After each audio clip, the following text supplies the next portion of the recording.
first briefing the universe into which you are emerging. We give greetings. We are very pleased to have this opportunity to speak with you once again and to provide the information that we are about to impart. We understand that our first series of commentaries has generated much interest, many questions, and perhaps some confusion as well. We hope in this second volume, then, to provide more insight to address some of these questions, if they can be answered, and to provide for you a window into the greater universe in which you live so that you may see, beyond the confines of your own world, into the reality of life in the greater community. This is a necessary part of your education now, for your world is emerging into a greater community of intelligent life, a greater community in which you have always lived. We have been sent to provide a series of briefings to help prepare humanity for this great threshold. Included in these briefings are our observations of the extraterrestrial intervention that is occurring in the world today, why this intervention is occurring, how it is being carried out, and how it can be offset for your own well-being. This requires that you learn about life in the greater community so that you may become properly oriented to this new and far greater reality into which you are emerging. Your ability to recognize the truth of what we are about to impart is absolutely fundamental for your survival, for your advancement, and indeed, for the preservation of the very freedoms that you hold most dear. For the greater community into which you are emerging is perhaps far different from what you may have thought before. We have been sent to represent the Allies of Humanity. We are their representatives. We are not in your world, but have been observing your world from a hidden location nearby. We have not come to establish ourselves here, to build relations with the human family, or to establish an economic or political liaison with your governments. We have come instead with a very simple mission. Our mission is to observe the extraterrestrial intervention that is occurring in your world today, and given the opportunity to do so, provide the perspective that you will need to understand and to offset this intervention and to prepare for the realities of life in the universe. Our first series of briefings provided a general view of the intervention, how it is being carried out, and what people must come to understand in order to avoid its influence and its persuasion and to recognize its reality. And yet there are more things that you must learn regarding this in order to gain the eyes to see and to understand these things for yourself. Though this may all seem strange and new to you, it is but another demonstration of nature that you understand and comprehend within your own realm. Nearly everything we are about to impart to you, and that we have imparted already, can be understood from your experience of nature. That is why the extraterrestrial intervention is not a mystery. It is a demonstration of nature. Its difficulty, however, is that it casts you in a different role than you are used to. For you are used to being preeminent in your own world. You are used to feeling that you have the great evolutionary advantage within your own realm. But within the greater community, you do not have this preeminence or this advantage. Therefore, you must gain greater skill and a greater cooperation amongst yourselves. This is both a great difficulty and a great opportunity for your race, for it is perhaps only the overshadowing of the greater community and the difficulties that it will confront you with that will enable humanity to unite and to find its common ground. Whether this can be accomplished remains to be seen, but the challenge is upon you, and that challenge confronts the life and the future of every person living in the world today. At one moment, this may seem strange and incomprehensible, and yet in the next moment, you can understand that this is nature being carried out. You possess an environment and resources that are valued by others who seek to use and to have these things for themselves. It is your environment that they want. It is your help that they need. They do not seek to destroy you, but to have you become part of their collective in service to them. This must be said many times in many different ways so that you can gain a very clear understanding. As we have said, this is not a mystery. It is but a presentation of your life in the greater community. It is the reality of nature, which you yourself can understand. Yet you are in a different position now, and this requires strength, discernment, and human cooperation, and a certain kind of sobriety regarding your understanding of the nature of life in the universe.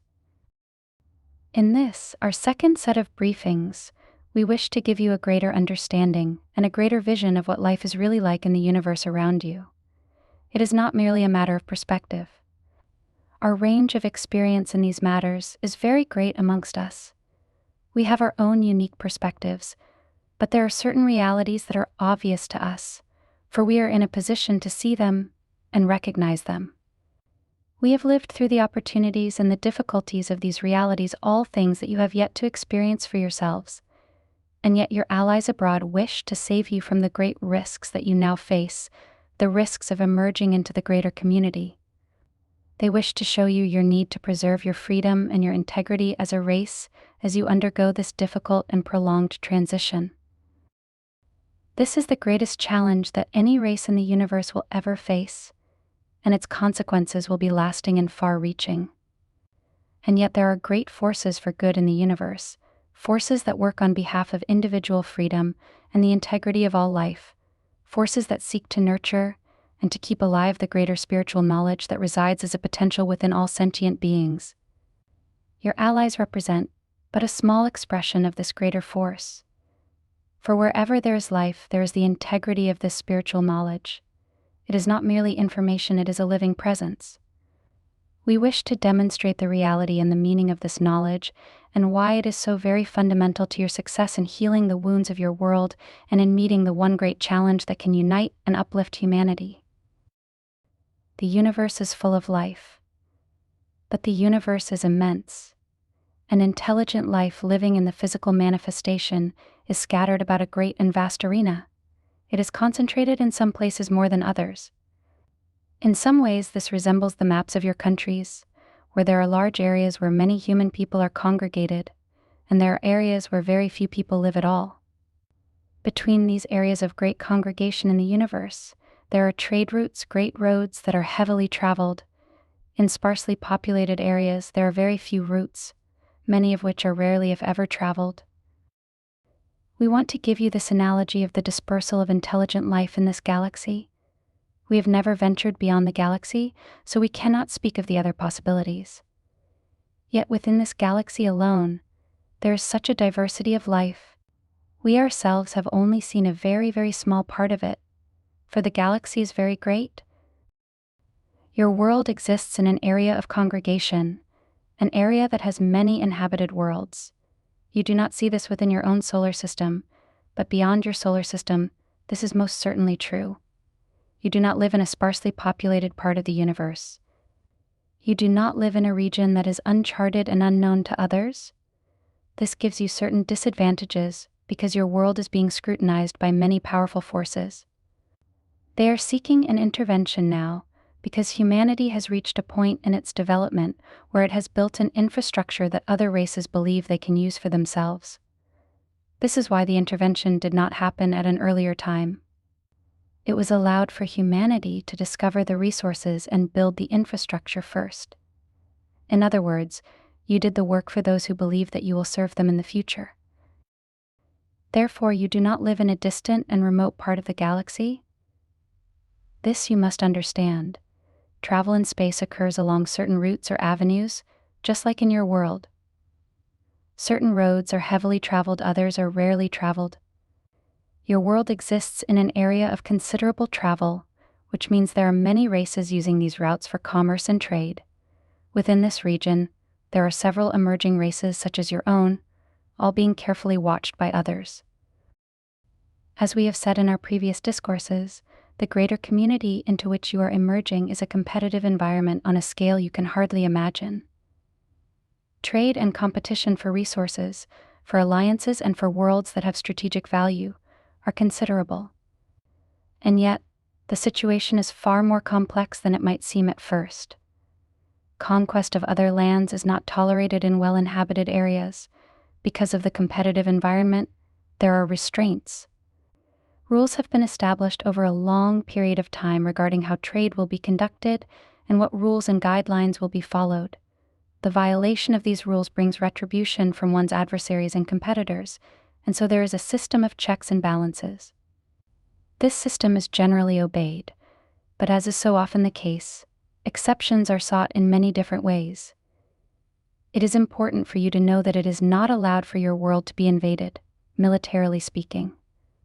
The forces that are intervening in your world are not strong military forces. They are great commercial forces. We call them collectives, and you will have an opportunity in this second set of discourses to learn more about their nature and structure. In order for economic powers to gain access to your world and to gain control of your world, they must use more subtle means of persuasion, means of inducement. They must make it appear that you want them to be here, to welcome them, to want what they have to offer, to seek their assistance and their initial offerings. They want you to believe that you need them, and that without them, you cannot succeed. In this way, they satisfy the restraints that are placed upon them. In this way, they can gain control of your world according to the rules that have been established. The persuasion and the inducement that will be placed upon your world are very powerful and very compelling. Many people, by their own inclinations and by the weakness of their own position in life, will be very attracted to this persuasion. And yet, it is but a deception. It is a seduction. Then, seemingly with humanity's general approval, the intervention can begin and can be fulfilled without violating any restrictions that prevent invasion, conquest, and so forth. If your world existed in a very remote or uncharted area, an area where these kinds of rules of trade and conduct had not been established, then military conquest would be attempted, for there would be nothing to prevent it from happening. But those who seek to take advantage of this world do not engage in military conquest. They do not need to. It is not their emphasis. It is not their purpose. They are not organized to do this. They rely upon your weakness, as you must learn to rely upon your strength. They rely upon your lack of confidence in the human spirit, as you must learn to rely upon this spirit within yourselves. Their presence here holds great dangers for humanity and great opportunities if humanity can respond responsibly and wisely. This is nature. Because other worlds have created greater levels of technology does not change the realities of life. It only makes the interactions between worlds more complicated and often more difficult to discern. It is easier to recognize a military confrontation than it is to recognize the hidden intent of those who come seeming to bear gifts and answers and the marvels of technology. Humanity is without education regarding the greater community, and that is why you are so vulnerable. Humanity is divided amongst its nations and its cultures, and that is why you are so vulnerable. Your dispositions and your religious beliefs cannot prepare you adequately for what faces you now. In the greater community, there are many races who have achieved very high levels of maturity in their spiritual understanding and have achieved a state of freedom that humanity has not yet come even close to achieving. Unlike those who are visiting you, these societies do not involve themselves in interplanetary trade to a very great degree, if at all. They are not involved in exploration. They are not resource explorers. They do not seek to gain alliances for political and economic advantage, except in certain situations for their own defense. They do not exploit other worlds. They do not seek to seduce young races who are emerging into the greater community. They do not engage in war. They are not part of collectives. Your allies, whom we represent, demonstrate this establishment, the establishment of free races. This freedom is very difficult to achieve and to maintain in the universe. To function successfully in the greater community, you must be self-sufficient. You must be united. And you must be very discreet. Do you see these qualities demonstrated in the human family at this time? Are they demonstrated within you and in your relationships? We are imparting to you a greater wisdom, a wisdom that has been difficult for us to achieve, that we have achieved at great cost. Our ability to be here to assist humanity is a demonstration of this achievement. For unlike those intervening in your world at this time, we seek only to observe and to advise. Once our transmissions are complete, we will have to withdraw for our own safety, for we are here without any official permission from trading authorities, overseeing organizations, anything like this. If those who are intervening in your world were to discover us, we would surely perish. With the presentation of our first set of briefings, our own safety now is imperiled. those races who are intervening in your world have already begun a search of your solar system for us. Therefore, we must impart this information and then withdraw to a point far beyond your world, to a place where we can no longer observe the intervention directly. That is why we must give this information to you now. That is why you must seek to learn it and to use it to the very best of your ability. For once we depart, there can be no further direct assistance to you. That is why we give these briefings the greatest importance. That is why you must receive them and recognize them to be such. We will provide to you what you need to know regarding the nature of the collectives, how they function, why they are here, and what they are doing in the world. We will give you an overview of the realities of intelligent life in the universe and how interactions actually do occur. We shall give you a perspective on the strategic importance of your world and where it stands in relation to other inhabited worlds in your proximity. We shall also speak of the greater spiritual powers that exist in the universe and within the human family. Your isolation is now over. You will never have it again in the ways that you have known it previously. Therefore, listen carefully to all the things we are about to tell you. Second briefing: why the intervention is occurring. You may well ask at the outset, why is our world being visited?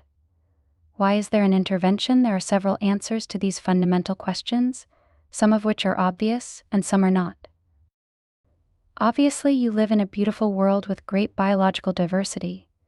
It is a world that has not been destroyed through exploitation, though it is in danger of being so. It is a world that contains immense biological resources, life-giving resources, resources that are rare and difficult to find in a greater community of barren worlds. You, of course, do not yet realize the value of your own world. Having never lived abroad, you cannot yet appreciate the marvel of the world that you live in and why it is so valuable to others. But consider this: you live in a world with a remarkably temperate environment and tremendous biological beauty and diversity. You live in a world that has enormous water resources. You live in a world that has large tracts of habitable land for those races that can breathe your atmosphere. You have a world now that has a human presence and infrastructure that can be incorporated into foreign technologies. You belong to a race of people which is intelligent, although superstitious and ignorant of life in the universe, thus making you malleable and susceptible to persuasion and inducement. You live in a virtual paradise. This is how your world is perceived. When we first came to your world and observed it from a close proximity, we were amazed. It is far more beautiful and rich than we had imagined. Though we have never been on the surface of your world, we can see even from our vantage point what a glorious place it must be. We have seen interventions such as the one occurring in your world happening in worlds of far less value and merit. So, certainly your world is like a prize. The question is whether you will defend it, protect it, and maintain it. If you do not, others will surely take it from you. Have you not already seen this in the history of your own world when tribes and indigenous peoples were overcome by foreign powers seeking advantage, and how the great wealth that these indigenous peoples possessed, even unknown to them, made their land and their world so valuable to others? Have you not seen this? Has this not been demonstrated in your world countless times? It is being so demonstrated even at this moment. Now you are the indigenous peoples, and powerful intervening forces are coming into your world seeking to establish themselves through subtle means, seeking to unite with humanity in spirit and in flesh, seeking to gain a foundation here from which they can establish their own authority and preeminence. Your world is so attractive. Surely you can see that such an intervention can occur if you think about it. To the collectives, who live mostly in technological environments, such a world is grand, spectacular, and useful. Yet they are not driven by an artistic appreciation of your world. They are driven by the need for your world's resources. They see it as a prize, the best amongst many. They are surveying it even at this moment. The advent of nuclear weapons in your world triggered the intervention to go into its mature phase, for they realize that should you become stronger and have greater technological power, then the intervention would be more difficult to achieve. They would have you believe that they are intervening to save you from your own self-destruction, but really they are seeking to intervene before the situation becomes too difficult. You have become powerful, but not yet powerful enough. They see your world's environment being destroyed, and they feel they cannot wait. These are perhaps the obvious reasons why your world is undergoing an intervention. But what about the reasons that are not so obvious? Let us speak of these now. Unknown to all but a few individuals in the world today, there are important secret depositories in your world. For your world has been used by even gracious societies to hide things of value deep within it. For millennia, your world has been a safe haven for the storage of sacred and powerful items. There are some in the hierarchy of the collectives who know of this, and that is why they give your world special importance. That is why they seek to use individuals in your world who have psychic abilities in order to gain access to those individuals who have an intrinsic knowledge of these important hidden treasures. After all, your world, with its vast biological resources, is an exquisite place to hide things, small things, things that can be buried deep underground in places that would be very difficult to discover. And because native peoples were superstitious and have sparsely populated the earth for so long, many things of value have been stored here. If you were to discover these things, well, perhaps they would seem of little value or use to you, for you have not the skill or the knowledge to use them. But should they be discovered by you, this would make you extremely vulnerable in the greater community, for in one moment you would have something that so many others would want. You would not have the skill or the means to protect what you had just discovered, and it would bring tremendous attention to your world, attention that you would not want. This is why the wise remain hidden in the universe. This is why objects of power, even wisdom itself, must be protected and guarded. It is the same in your world, surely. The wisest are the most hidden. Those who have the greatest knowledge are the hardest to find, except by those who are meant to find them. Some of these depositories have been destroyed through the natural cycles of your Earth's evolution. They have been destroyed through natural events. But some still exist, and because the intervention is underway, those who have stored these things long ago cannot return for their own safety. This is why it is true that humanity has been visited for a very long time. But there has never been an intervention of this magnitude or this nature before. This may be confusing to some people, for they think that the intervention is but another expression of an ongoing visitation and an ongoing alien presence in the world. But it is not really true. You do not yet have the skill to discern friend from foe, your allies from your adversaries, except through demonstration, and even here it would take a deeper insight to make this determination. Some people will think that we are humanity's adversaries and that those intervening are humanity's allies. This is so obviously untrue, but it is not obvious to you. For you are without wisdom and awareness in these matters, and that is why we have come. Your world contains, then, great treasures in its biological diversity, in its water resources, in its temperate environment, and in its hidden treasures. Yet there is another reason that the world is valuable. This would not be obvious to you, for you could not recognize this from your vantage point. And that is that the world is in a strategic position that is valuable to other races. To understand this, you would have to have an overview of competition between collectives and the economic and political establishments in the region in which you live. There are many participants. There are conflicts, though war rarely exerts itself. Competition is carried out in more subtle and ingenious means, for technology can be shared, copied, and purchased. It is power in the mental environment, the power of persuasion and the power of insight, that holds the greatest advantage here.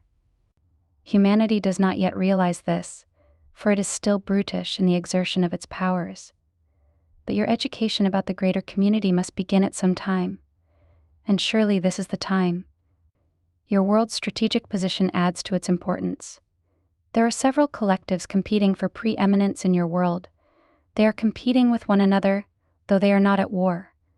We are certain that you can think of examples of this within your own world. For example, many nations in your world could compete for the riches of a poorer country. Such competition is occurring now, And that is why the intervention has many faces. That is why you will see many different kinds of craft hovering above your lands. You will encounter different races of beings, and it will be very confusing, and you will think, some are good, and some are good, some are here to help, and some maybe are not here to help, but you are only guessing. And it is only your hopeful expectations that would encourage you to think that anyone who is on the surface of your world is here for your good.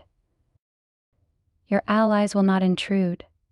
Your allies will not seek to manipulate you or give you power that you cannot yet assume or give you technologies that you cannot yet use constructively. Your allies do not seek to conquer you or to make you part of their associations. Before you can advance in the greater community, first you must survive. And to survive, you must unite and protect your world from interventions, such as occurring here now. If you can secure your freedom, then intervention will be very difficult to achieve by legal means, at least. And you will have to become a power to be reckoned with, rather than a feeble race that is stewarding a beautiful planet.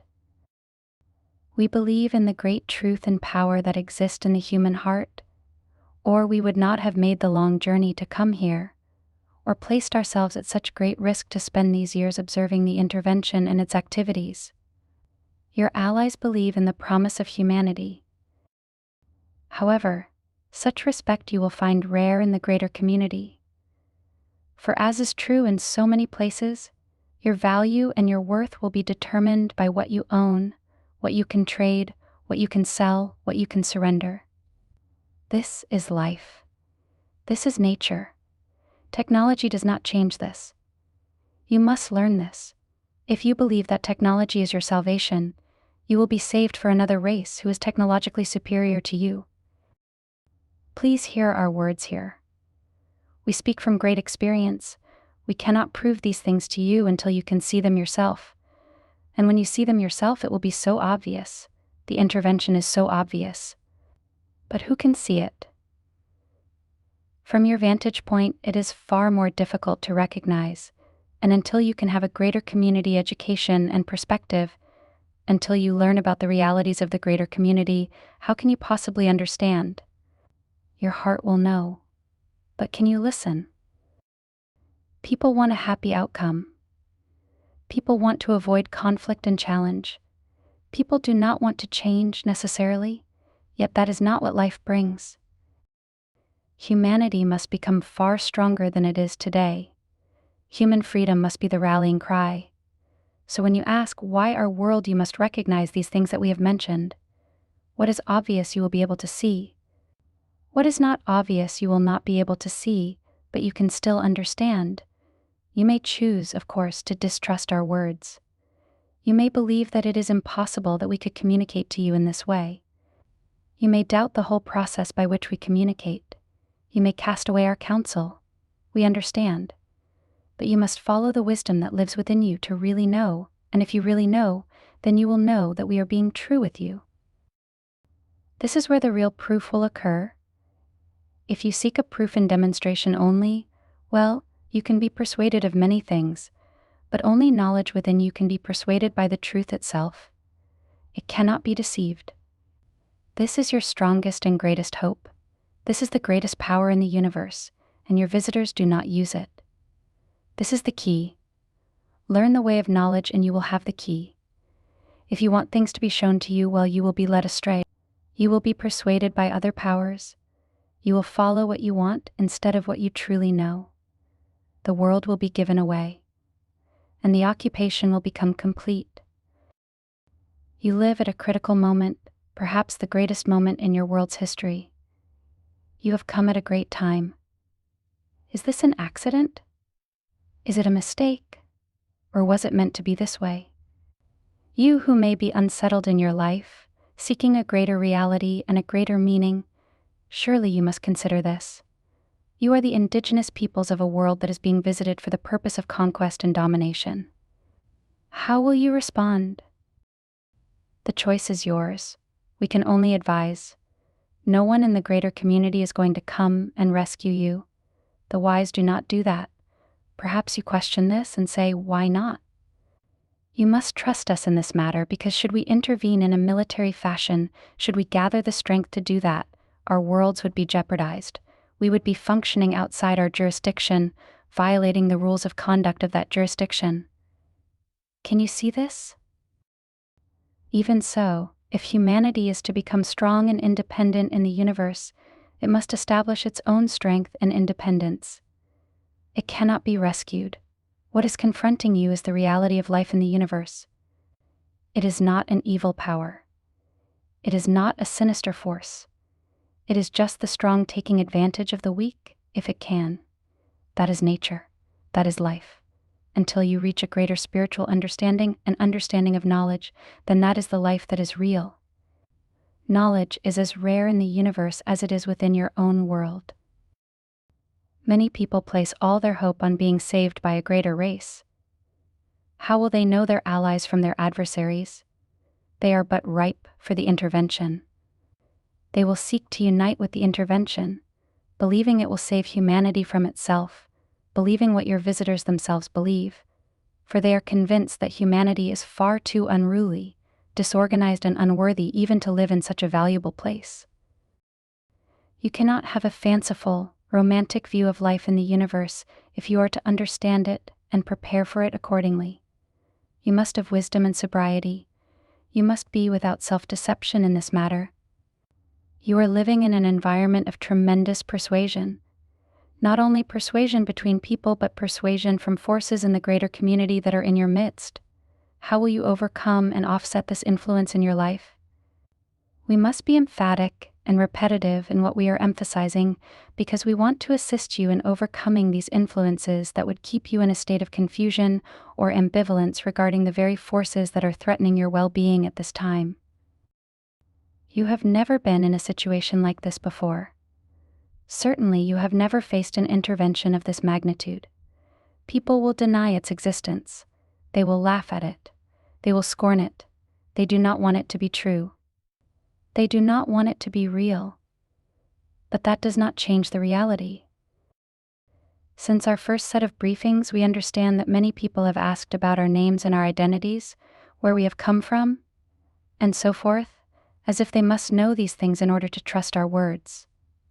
But we cannot impart them, for we must remain hidden, or we will be in great danger, and your allies who have sent us to be near the world will be in great danger as well. The trust must come from a deeper understanding. It is not information you need as much as perspective. If you cannot see the situation clearly, what good is having more information? If you cannot know the truth in your own heart, what will the information provide for you? You need a little information. You need a lot of perspective. And you need a lot of courage. Why is your world being visited? Why is there an intervention? Think of these things, and you will see clearly. It is so obvious. Third briefing: the influence upon humanity. It is vital for us to talk now about the nature of the inducement that is being placed upon humanity. Because this is an intervention, and not a visitation, and because its overall aim and goal is domination of your world and the subjugation of the human race, the methods that will be employed will be used to encourage, to induce and to seduce humanity into a cooperative, subservient role to your visitors. Because your visitors are not allowed to invade this world outright, they must use these methods. Because there is more than one collective functioning in the world seeking to attain this goal, they will all use these methods. In this, collectives operate in much the same way. Because they do not venture into uncharted or distant territories, the collectives must maintain their focus where they have a concentration of power and where their organization can function effectively. In this, they have become quite adept in using the powers of persuasion. Their primary focus beyond their normal avenues of trade and commerce is to gain access to emerging worlds, such as yours, and to new mineral and biological discoveries in the regions in which they are dominant. In most regions, collectives are prevented from having a military presence beyond their own security forces. As a result, they must engage in more subtle and more time-consuming activities. And yet this is seen by them as appropriate here because they want humanity's cooperation. They cannot function in the world without your help. They cannot breathe your atmosphere. They cannot gain access to your resources. They cannot live upon the surface of your world effectively, and so in order to take full advantage of the resources of your world and the strategic position of your world, they must have human assistance. Indeed, beyond this, the collectives that are functioning in the world today want to add a human component to their collective community and mentality. It is not simply that they want you to be a workforce for them, they want you to become a part of them. This adds to their collective strength and will minimize any resistance in the future that humanity might mount for its own sake. This is why there is such a great investment of time and energy in gaining human allegiance, in bonding with humanity through interbreeding, and in establishing a deep and pervasive association with the human family. This world is so valuable that the intervention does not want to risk a human revolution in the future. Such revolutions have happened before. We can attest to this from our own experience. We are the product of such revolutions in our own worlds. Though our circumstances were quite different from yours, the nature of the intervention and the methods employed were actually quite similar. This is why we can speak with authority on this subject. The inducements that will be brought to bear will be varied, depending on who is being reached and for what purpose. For individuals who are deemed receptive and cooperative in the halls of government, the inducement will be the promise of greater power and technology. Humanity is in a very vulnerable position in this sense because its belief in technology and its hope that technology will solve all of its problems are very, very strong. This, of course, has been supported by the intervention because this is one of the primary avenues in which humanity will likely become dependent on the intervention itself. To those in the corridors of power in your governments, those individuals who are deemed receptive and cooperative, the promise of greater technology and even world dominion will be presented. This can be presented either through the mental environment as ideas sent into the minds of these individuals, or, as has already occurred, there may be face-to-face encounters with the visitors themselves. And what will they offer humanity? They will offer humanity some of their basic technology, certainly nothing that they consider to be advanced, unique, secret, or sacred to them. Basic propulsion, in basic use of electronic energy, methodologies of production. They will not teach power in the mental environment, for they do not want humanity to have this power unless it is completely controlled and directed by the visitors themselves. And who in your corridors of power could resist such a temptation? Many will succumb. They will see in these offerings wealth, power, control, domination, and enormous advantage over their fellow humans and over other nations with whom they are competing directly. Only those individuals whose knowledge is strong will be able to recognize the deception and resist the temptation presented in these inducements.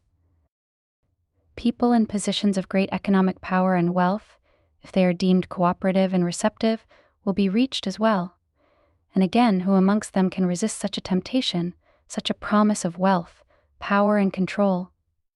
And yet these inducements are but a deception, a means of engaging other people in the activities of the collective, a means of establishing a strong liaison.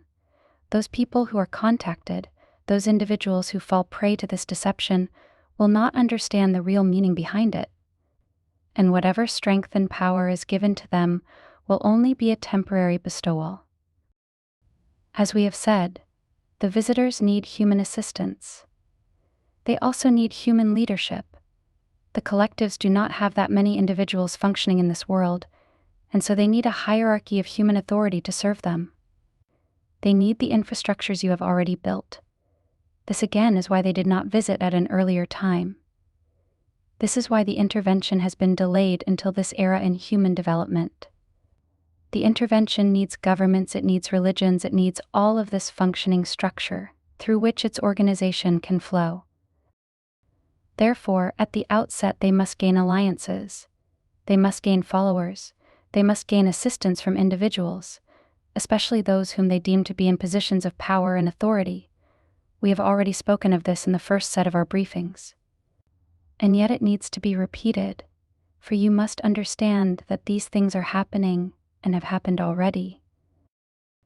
There are those individuals in positions of power in commerce and government who are already in liaison with the intervention. Their numbers will grow, and their strength and influence will grow if the intervention is not stopped, and if public education cannot be successfully generated. The next group of individuals who have been targeted are leaders of your religious organizations.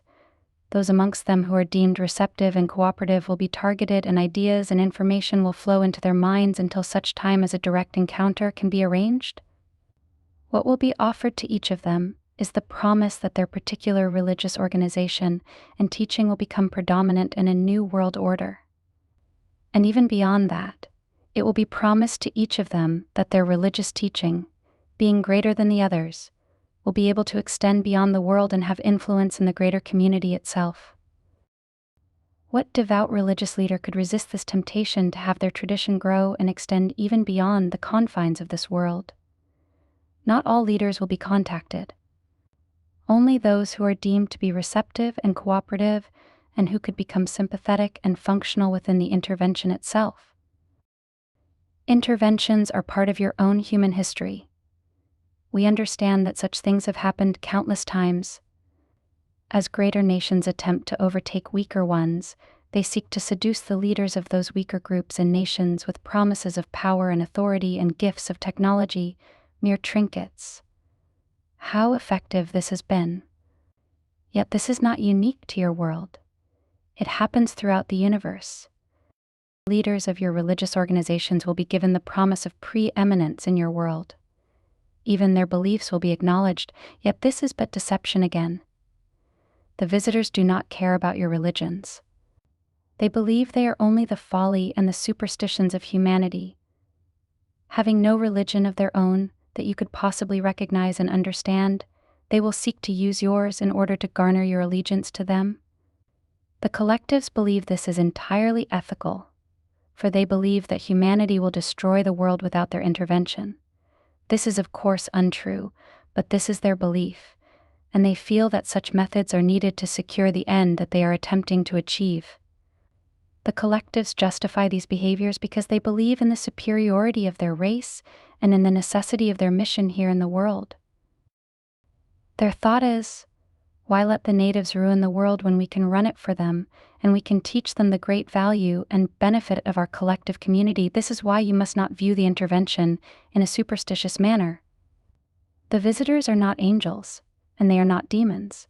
They are driven by the same needs that drive humanity, and they will employ many of the same techniques that humanity has attempted to employ, though on a far lesser scale, in order to achieve their goals.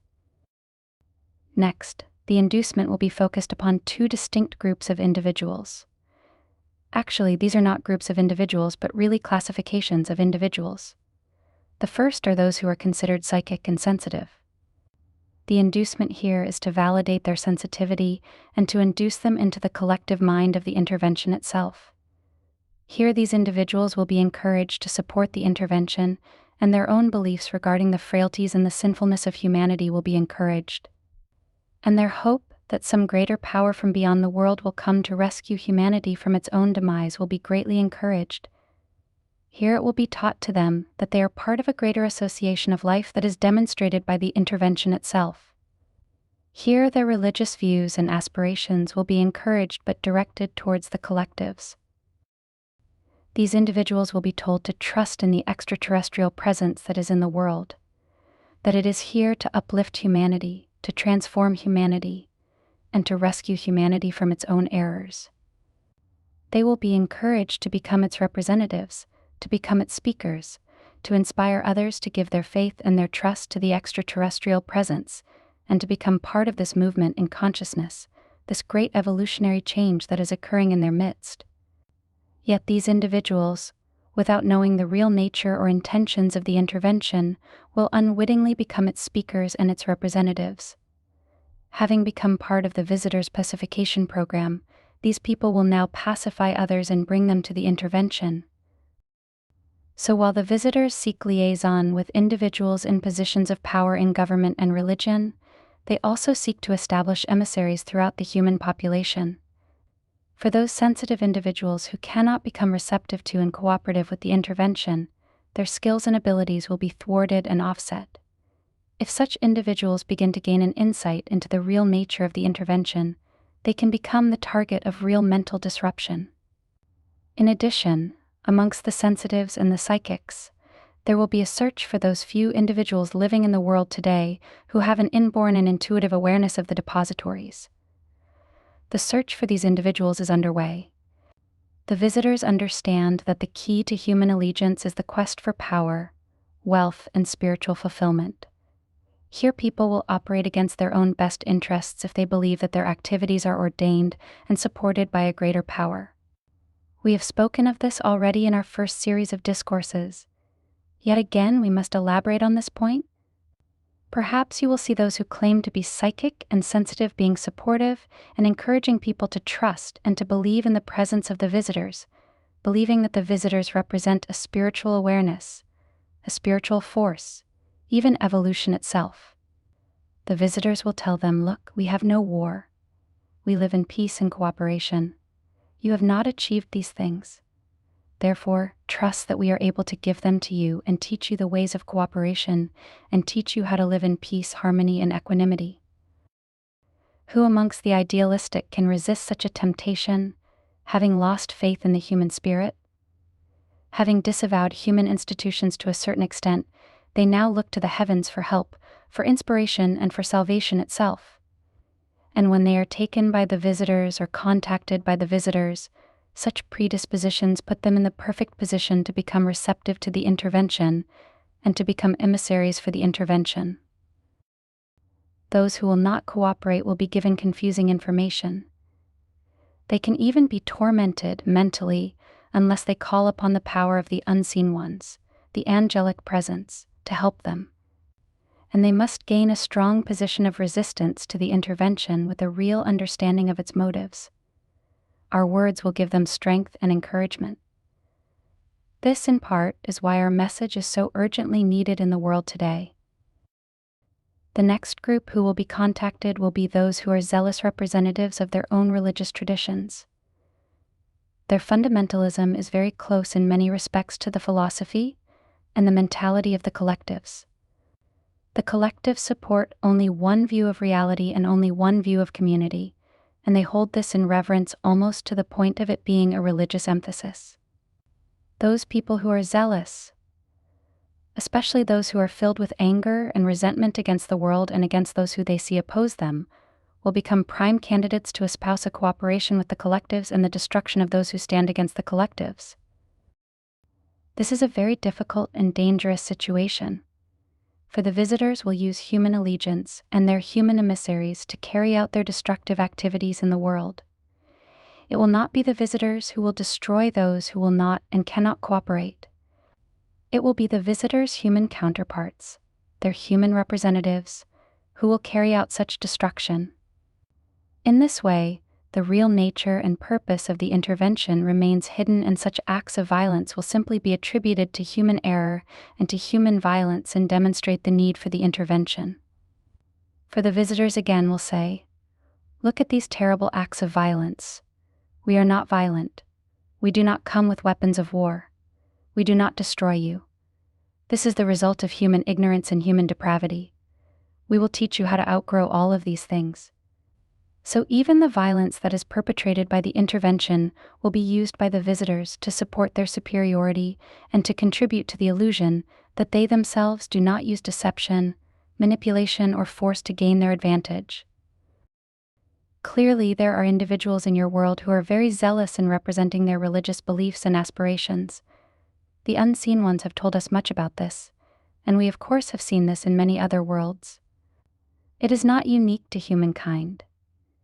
Yet it is a form of blind passion, and blind passion fueled by anger and hostility becomes a consuming force for the individual, a force which can be highly manipulated and is vulnerable to usurpation by the intervention itself. Such zealous people will rally a movement of strict adherence and will draw out those who oppose such a strict adherence. Violence will be wrought upon the unbelievers, and they shall be cast aside. In this way, through the eyes of the intervention, those who oppose the intervention, and those who cannot willingly support, it will be identified and will be sorted out amongst the many people who dwell in your world. And the sifting will happen at the level of human interaction. In this way, the visitors will recognize their true adversaries and their potential adversaries. and having gained now a network of human representatives who are zealous in supporting and advancing their religious causes, the intervention will use these individuals as the medium through which violence will be perpetrated. All the while, the visitors will remain seemingly above and beyond such activity and behavior. You may stop at this point and wonder, well, how can such things occur? This seems so extreme.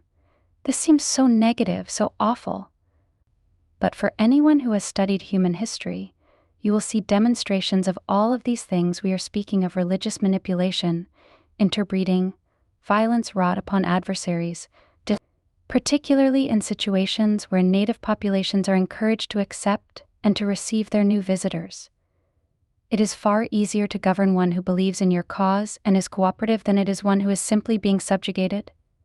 Humanity has great strength to throw off the shackles of subjugation. And so the intervention will seek to use these inducements to gain as much cooperation and as much belief in their presence and in their cause as is possible.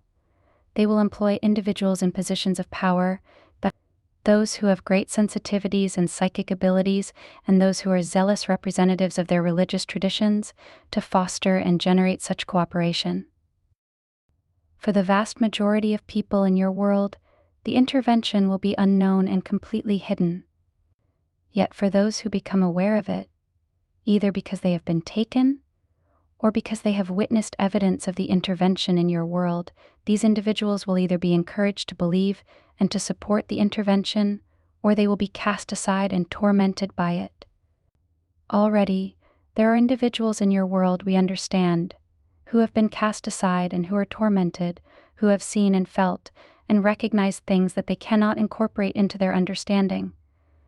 Finding no compassion amongst their human fellows, they deteriorate into depression and into self-disassociation. Here the visitors attempt to either bond you to them or try to switch you off. Only one who is strong with knowledge will be able to resist the inducement and to find insulation and freedom from torment. That is why learning the way of knowledge must be encouraged. Here you must learn to counteract your own tendencies to want to see a good outcome and take a hopeful position, which makes you vulnerable to persuasion and manipulation. You must see with clear eyes, sober eyes, without hope and fear, but with a clarity of knowledge within you. If you can gain this awareness, all that we are telling you and all that we are reminding you of will become so evident to you. You do not need to be living in space to see these things. You do not need to have traveled around the greater community to understand what is occurring in your world. But you do need assistance. You do need a larger perspective. You do need a greater understanding.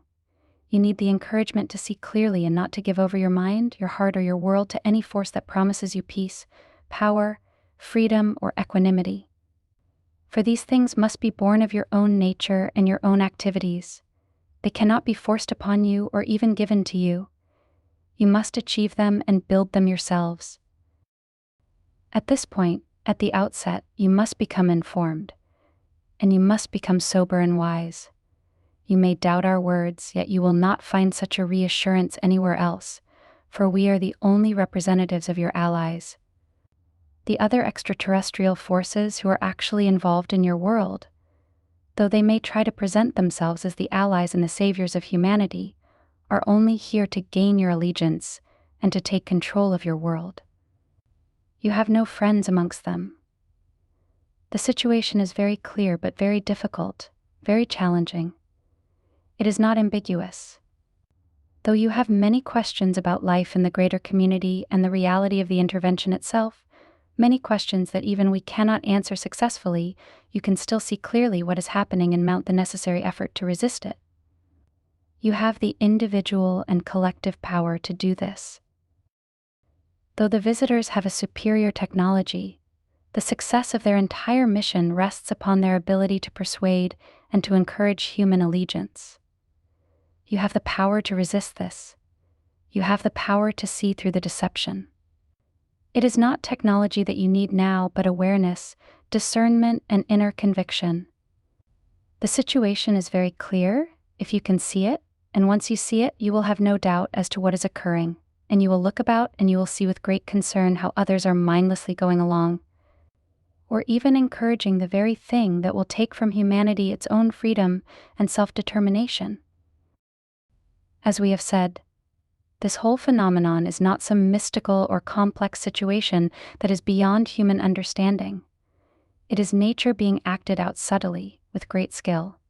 It is a greater power trying to take advantage of a weaker one. Such an activity will either succeed or fail, depending upon the strength and the determination of the weaker force. The collectives are prevented from simply taking over your world. Their competitors will not allow it, and the ruling organizations that govern commerce and trade in this region, in which your world resides, will not permit it. A collective will function according to the rules, but beyond those rules it will use any means it can to secure its goals and to fulfill its mission. Great inducement is being placed upon the world. It has many avenues of expression and emphasis, yet it is all aimed at one goal: to move humanity to a position of trust, allegiance, and subservience to the intervention itself. This completely conceals the real nature of the occupation that is being attempted in your world. This occupation will become easily recognized once it is fully established, yet by then it will be too late for you to offset its influences without great struggle and sacrifice. Therefore, we urge you and strongly encourage you to place this phenomenon at the forefront of your awareness and attention. You have time to stop the intervention. It can be stopped. You have the power and the collective strength to do this. It is not technology that is your disadvantage. It is ignorance. It is greed. It is hostility. It is hostility. It is naivety. These are the things that will undermine humanity's strength. It is these things that will enable the world to be overtaken without war and without violence being carried out on a large scale. But it is the power of knowledge within you that will make all the difference in preventing this, once you gain the eyes to see and can understand the situation clearly. Fourth, briefing the collectives. Societies exist in the greater community at every conceivable level of social and spiritual development. This ranges from pre-agricultural societies all the way up to empires, collectives, and other kinds of organizations established between worlds for mutual defense and trade. At every level of this evolution, there are countless expressions. Yet, as we have said, there are vast regions of the galaxy that are unexplored and sparsely populated, where many societies live in secret. And there are many cultures that have never even been discovered. In our previous discourse, we gave the analogy of the galaxy being linked together with a series of routes, like a roadmap in your world. There are major avenues of travel, there are secondary avenues of travel, and there are areas where no roads exist at all. The impressions that we would like to give you regarding the greater community are most relevant to your position in space and are most descriptive of the environments that are in close proximity to your world. Yet your range of vision is still extremely limited, and you cannot see beyond the closest planets even in your solar system. Your attempts at radio communication are futile because no one uses this kind of technology for interplanetary communication. Travel in the universe is greatly accelerated by your standards but is still very slow, given the enormity of the physical landscape. Large empires and collectives can only extend themselves where they have established an infrastructure nearby. Managing distant outposts is very difficult logistically and has other hazards regarding the intervention of other races, as well as problems with regional jurisdictions and disputes. For this reason, in sparsely populated areas of the galaxy, the collectives will not be found. Even large empires may rarely send resource explorers to these regions, for they are far too distant, and even if discoveries could be made, the logistical problems in sending supplies and gaining access to these resources are formidable. To complicate the matter further, in more populated areas in the galaxy, there are regional rules of conduct. So nations are not that free to move anywhere they want to go in their explorations. Of course, we cannot expect the human family to understand this. Your current perspective is that the universe is really there to be explored and to be taken for your own advantage. But alas, you are not the first ones to arrive there. And there are many civilizations and empires that are far older than anything that humanity has established so far on Earth. Wars and great conflicts do occur in the universe, but they are relatively rare. Rebellions and internal disputes are more common, but wars between large nations and empires in the universe are far more rare than you might think. We cannot speak for other galaxies, for we have never ventured there, but from what we know of this galaxy and of our own travels, we know these things to be quite true. Humanity is still discovering many secrets about technology, and so this is where it places its hope and its promise. However, amongst more advanced nations, power of influence in the mental environment is the far greater arena of influence. For as we have said, technology can be purchased and copied. That is not where the real advantages will usually be found. However, resources are valuable, and therefore the destruction of natural environments is generally looked on with disfavor. To preserve these resources and environments, most resource explorers, including collectives, will attempt to persuade the native race to come into alliance with them rather than try to overtake that race by force. This strategy is also understood by many advanced civilizations, who have learned through much trial and error and through many difficult periods in the history of their worlds. As societies become more technologically advanced, the need for resources is greater, and the preservation of natural resources becomes a greater emphasis. In many cases, home worlds have outstripped their own planet's resources, even to the point where these worlds have become barren and unproductive. This gives evidence as to why your world is viewed with such great interest amongst those few races, relatively speaking, who are aware of you. Biologically rich in resources, strategically important and accessible to many of the collectives who live in this part of the galaxy, it is a true prize. Your proximity to areas that are fairly well inhabited holds both a disadvantage and an advantage for you. The disadvantage, of course, is that your world will be recognized and is within reach of collectives, which are but one form of social structure in the universe. The advantage for you, however, is that your world cannot be conquered, for you live in a region that is governed by rules of conduct. If your world existed in a very remote part of the galaxy, where such rules of conduct were not established, then your world could be taken by force. It could be taken by resource explorers, by pirates, by large nation-states, by anyone who could gain access to it and maintain control and authority. So the fact that you live in a more, shall we say, civilized part of the universe does give you some degree of protection. In this region where we also dwell, it is illegal for a new world such as yours to be invaded without the permission of the indigenous race. This means that your world cannot become a part of a larger association, unless humanity demonstrates visibly that it agrees to this, and that it welcomes intervention. Because the greater community, especially the area in which you live, is a very competitive environment, and because there are many collectives dwelling here, they tend to hold each other in check and will take legal action against one another if necessary should the basic rules of conduct be violated. Therefore, if one collective sought to take this world by force, it would be countered by other collectives who have an interest in this world and by their competitors elsewhere, who would hold these kinds of actions in check. We cannot expect you to be aware of the details of such a complex situation, but it is important for you to know that the universe around you is not empty and devoid of life. It is important for you to know that the universe near your shores is not primitive and unregulated. This will help you understand how the collectives that are intervening in your world function and how they can be counteracted. This gives you certain advantages, which you must learn to recognize and to employ on your own behalf. There are other parts of the universe where great empires exist, and they set their own rules, having few competitors within their regions. And there are many other areas where many nations have joined together in associations, either economic, political, or military, or all three, for their mutual trade and defense. These are quite common in areas that are well inhabited in the universe.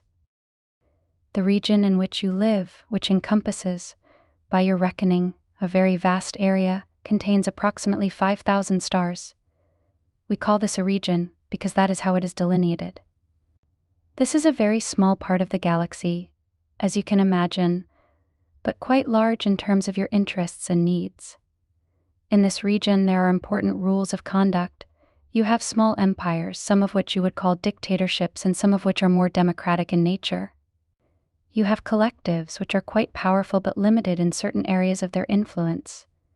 Yet within this region, all areas that are connected by main thoroughfares of trade are ruled by codes and councils. This is to provide safety and security and to assure that violence does not erupt and grow into all-out warfare. Disputes occur frequently and are handled either through negotiations or through legal procedures. However, these governing bodies only oversee trade routes, primarily, and they are supported by organizations of states that belong to them for their own mutual benefit and security. Some of these organizations are stronger than others. Yet where you have larger competing powers, the rules of conduct are taken quite seriously and are enforced quite seriously. In the region in which your world exists, collectives are not allowed to have armies or military forces. They are allowed to have security forces, however, for their own defense. Being primarily economic institutions, they do seek to protect their interests and their avenues of trade with their own forces. But they do not have large armies such as you might imagine. They may hire security forces when traveling in areas that are considered unsafe for trade or which are politically unstable between resident nations, but essentially, collectives, which we would like to take some time to describe now, are not military powers. They are economic powers. Their focus is on trade, resource acquisition, and building their alliance amongst worlds such as your own. There are many collectives functioning in the region in which your world exists. Some of these collectives are centered within this region. Some have centers elsewhere and have major satellite establishments here. It is an interesting fact of life that wherever collectives exist and compete with each other nations have established their own defenses against them so that the collectives cannot intervene in these worlds' trade, commerce, and internal affairs.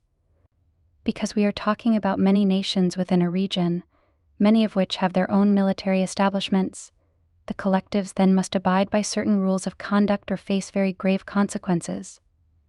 Being without significant weaponry of their own, they must utilize negotiations, diplomacy, and influence as their primary means of accomplishment.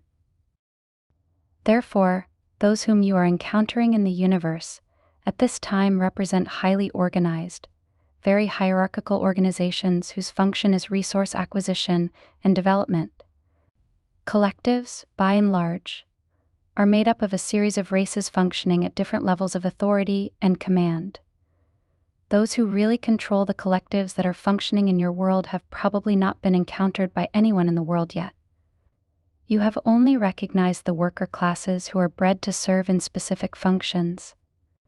Though they are biological entities, their biological codes, their training, their upbringing, and their genetic focus have given them very little individuality and individual abilities of reasoning and discernment. They function very much like, a collective mind. They are rigidly controlled, they have little or no personal freedom. Their areas of function are very specific and are carried out with impressive efficiency. Yet collectives are inherently weak because they are not built on what we call knowledge, therefore, they do not have the strength of insight. They are not creative in their approaches. They tend to mimic one another. They rely upon their structure, their codes of conduct, and their ability to manipulate the thoughts and feelings of not only their members but of those races whom they seek to influence. While the collectives are very powerful in certain respects, they do have inherent weaknesses. Throughout history, collectives have had great difficulty in maintaining control and authority over their resident populations because they comprise many different racial groups. The worker classes are bred to serve, but even they have certain qualities that the ruling classes of the collectives find difficult to manage. Revolts have occurred, and collectives have suffered great losses as a result. They are most certainly imperfect, but more fundamentally, they are not governed by knowledge or the power of spirit.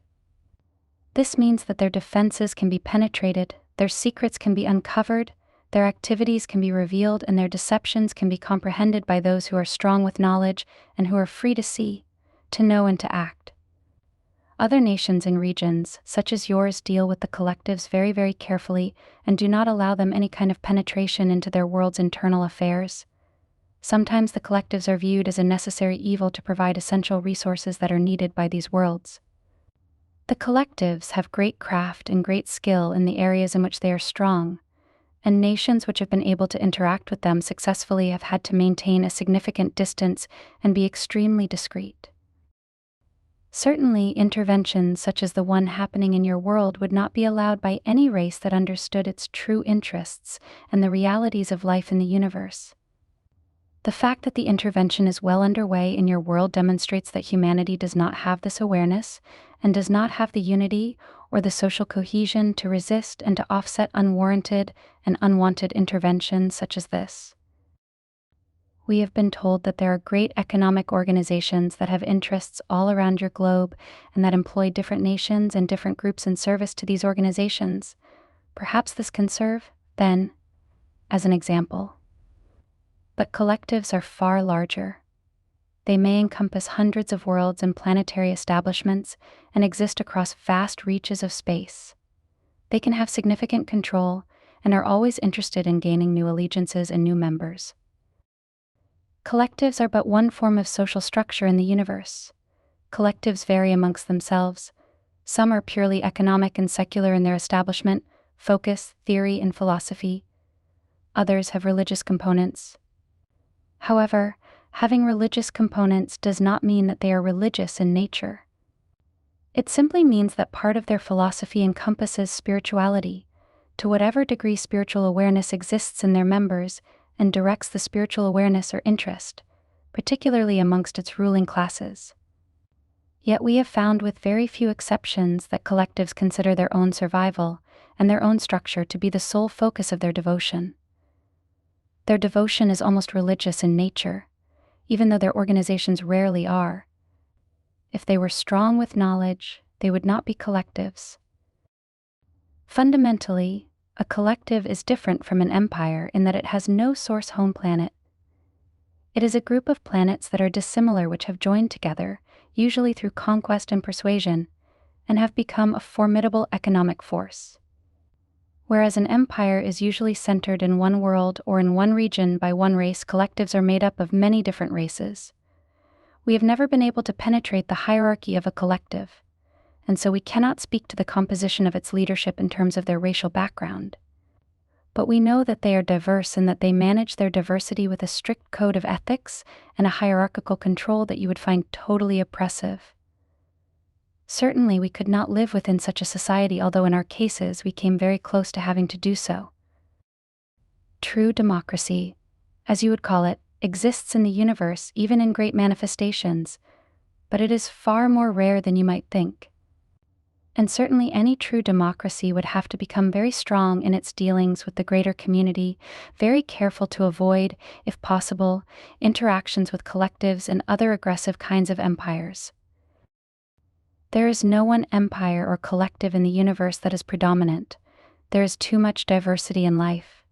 There is too much competition. And there have been long-standing disputes between certain nations.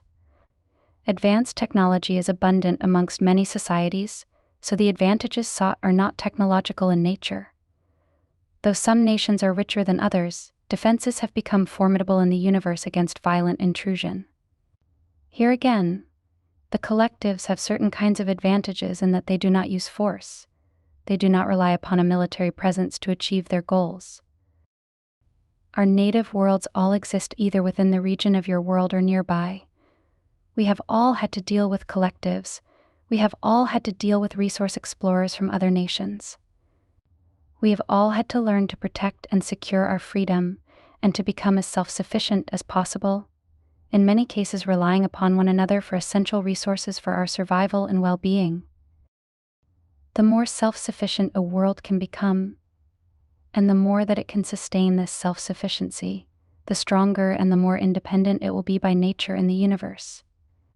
Often nations become dependent upon collectives because they have exhausted their fundamental resources and must now rely upon trade and commerce for the very basic things they need to live. This, of course, makes them extremely vulnerable to usurpation. and in many cases they become parts of collectives themselves or extremely dependent upon them. With the deterioration of your natural environment and the rapid depletion of your essential resources, you are moving into a position of extreme vulnerability and powerlessness in the universe. This must become part of your understanding. There is little or no awareness of the realities of life, commerce, and manipulation in the universe amongst your people, even amongst your governments and leaders. We have learned a great deal from your transmissions, and we have learned much from the unseen ones. Your world, in many respects, has problems common to emerging and developing life throughout the universe.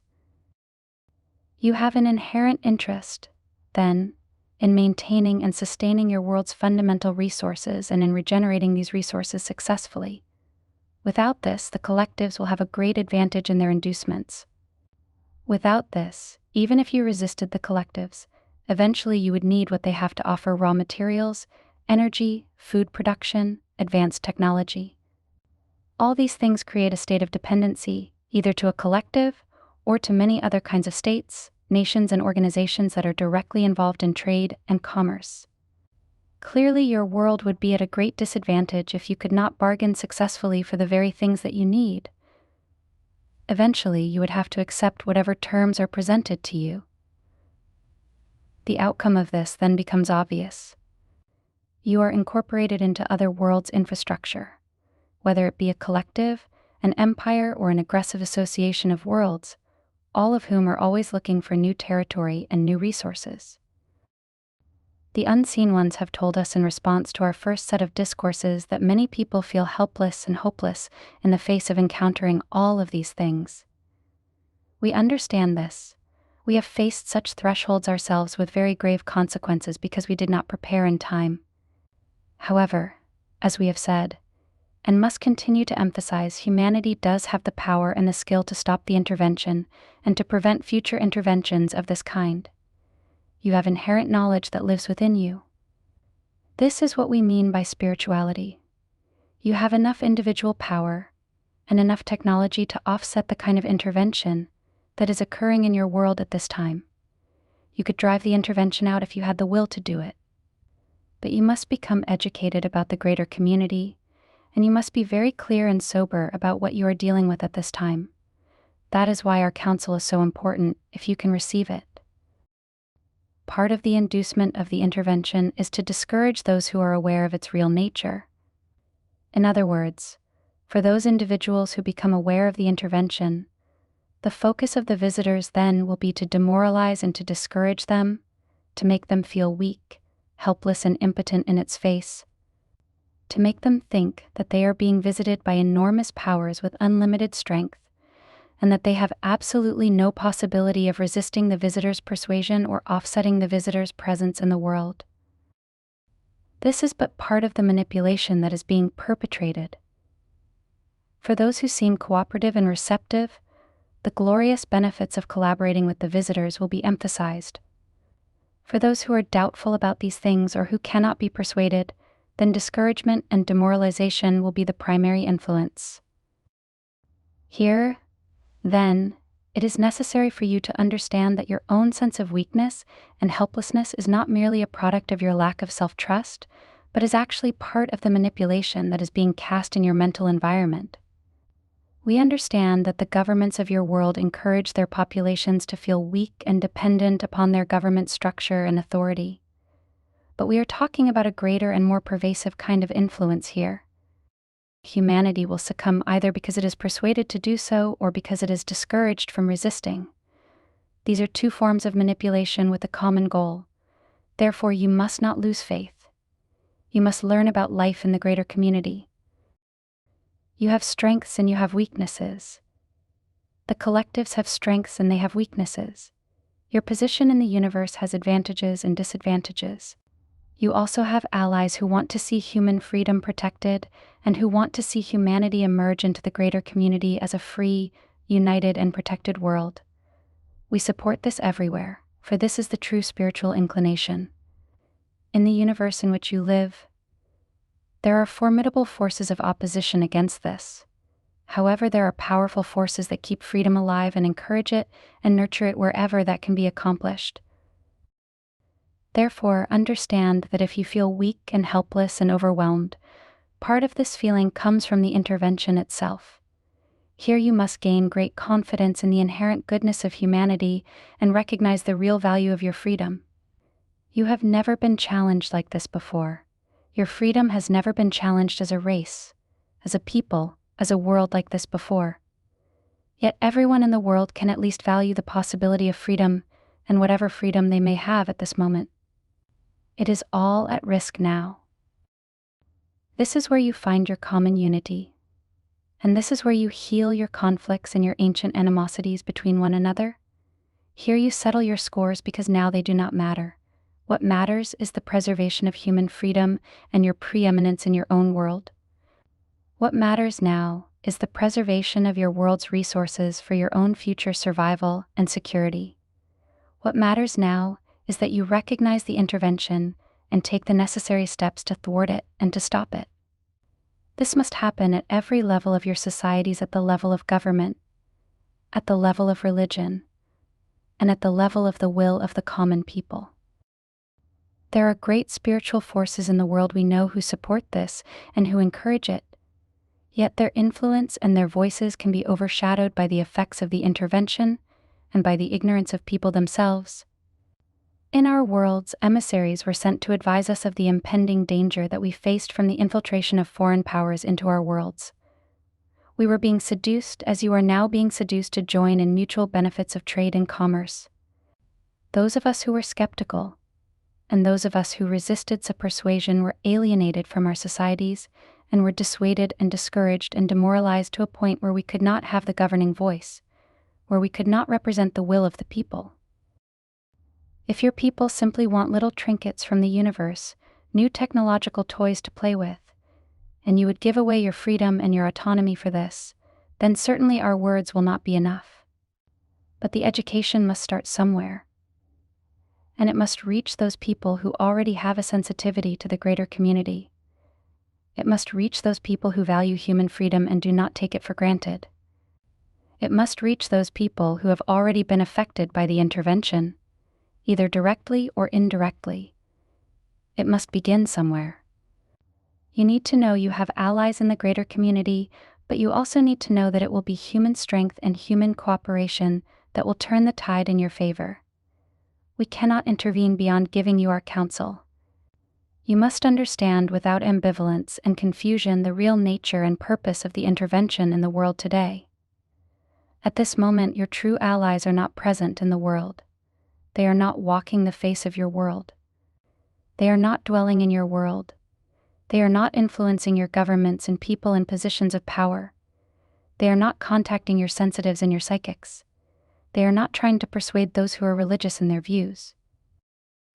We speak for your true allies. Our counsel is to give you perspective, understanding and sobriety, and to help you offset the influences that are being cast upon you and have been cast upon you now for decades. You have the power to resist. You have the power to unite.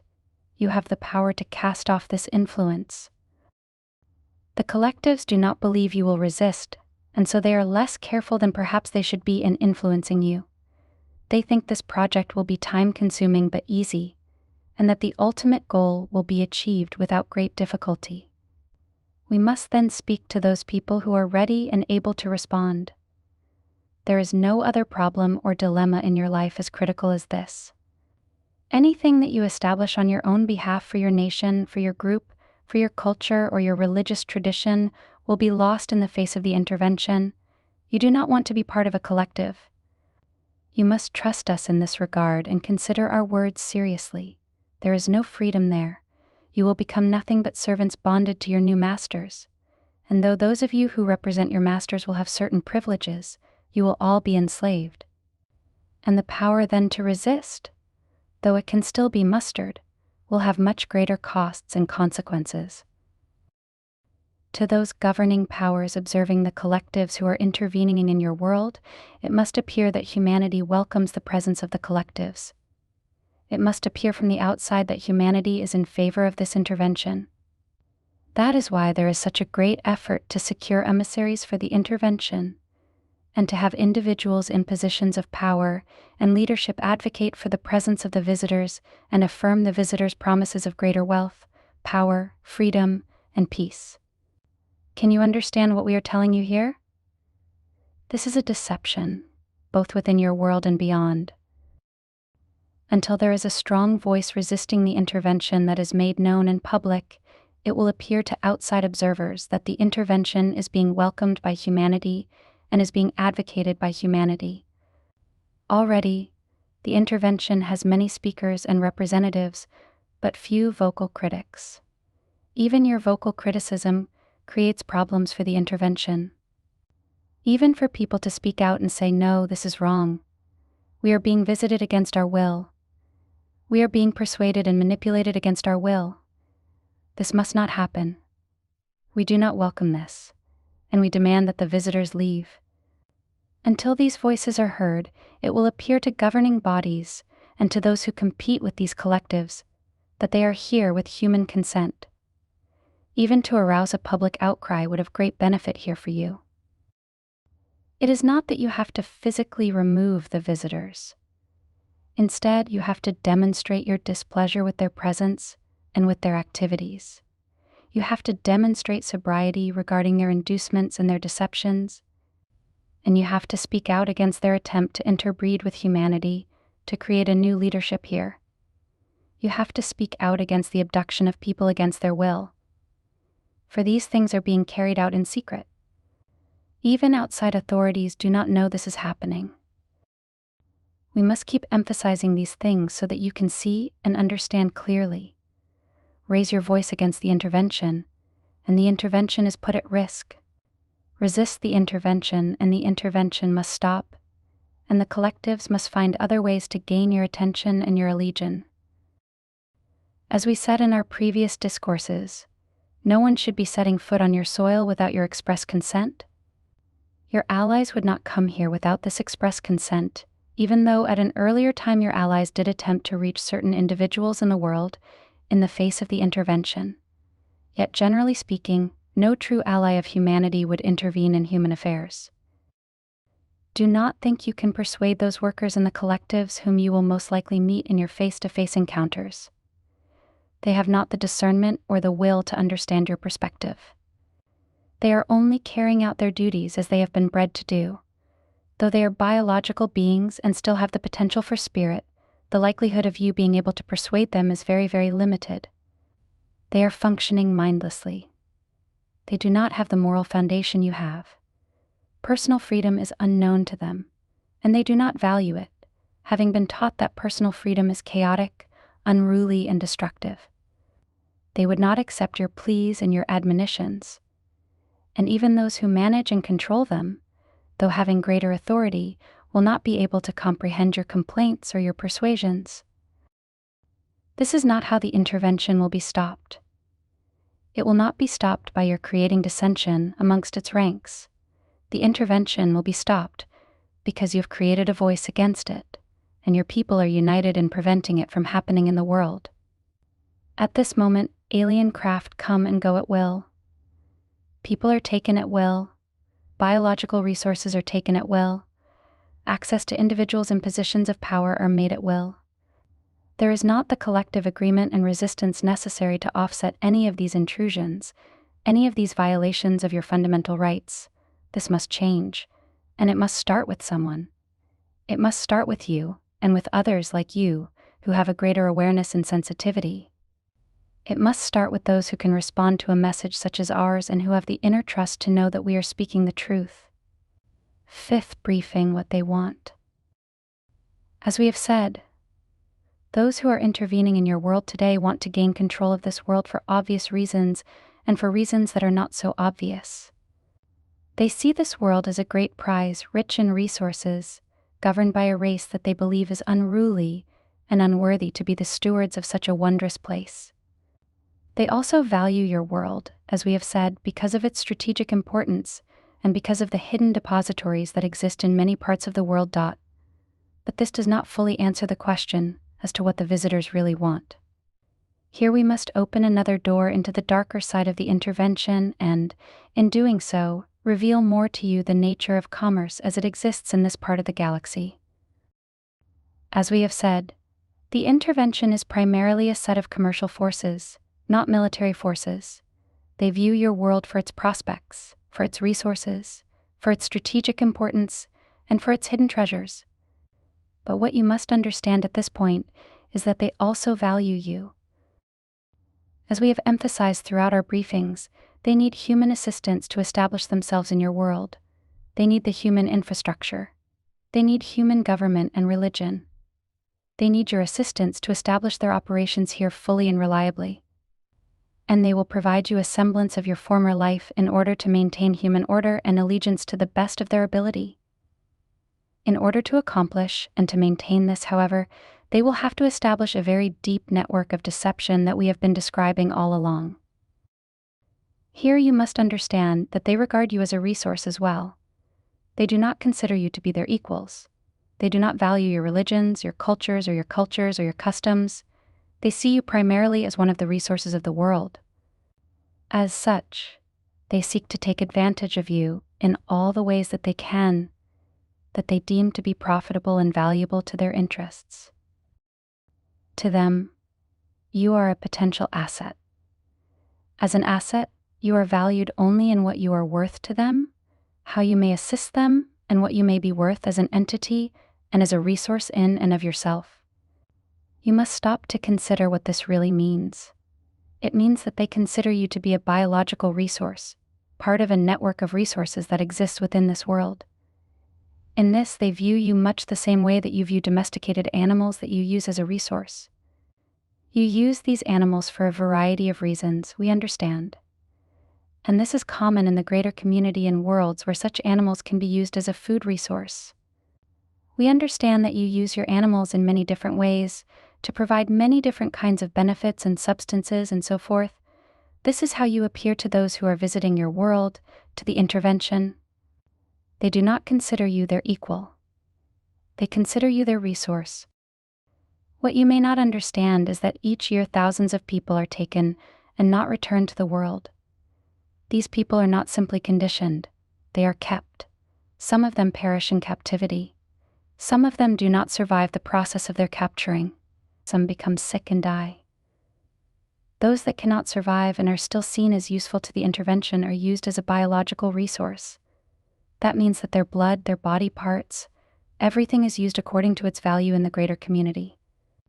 In the greater community, biological resources such as blood, plasma, DNA, bone marrow, skin and body organs can be used for their chemical substances. From these, medicines are made. From these, new life forms are bred. These substances are valuable commodities in certain parts of the greater community. If those who are captured and not returned survive, they will be used for other purposes. Should the intervention gain complete control of your world, many people who are considered to be undesirable, or who do not fit into the social patterns established through the intervention, will be used as biological resources in this way. Perhaps this is shocking, but you can understand this, for this is how you treat your animals as biological resource to be used for food, for clothing, for medicines, for fuel. In the greater community, biological resources are very valuable because they can be used and altered for a variety of purposes, as we have mentioned, for medicinal purposes, for life support purposes, and for the breeding and generation of new species. This is why many of your animals are taken.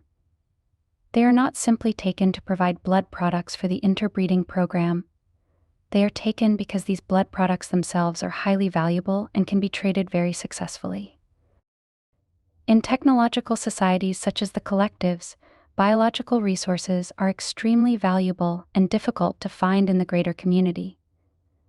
As we have said repeatedly, your world is viewed as a biological storehouse.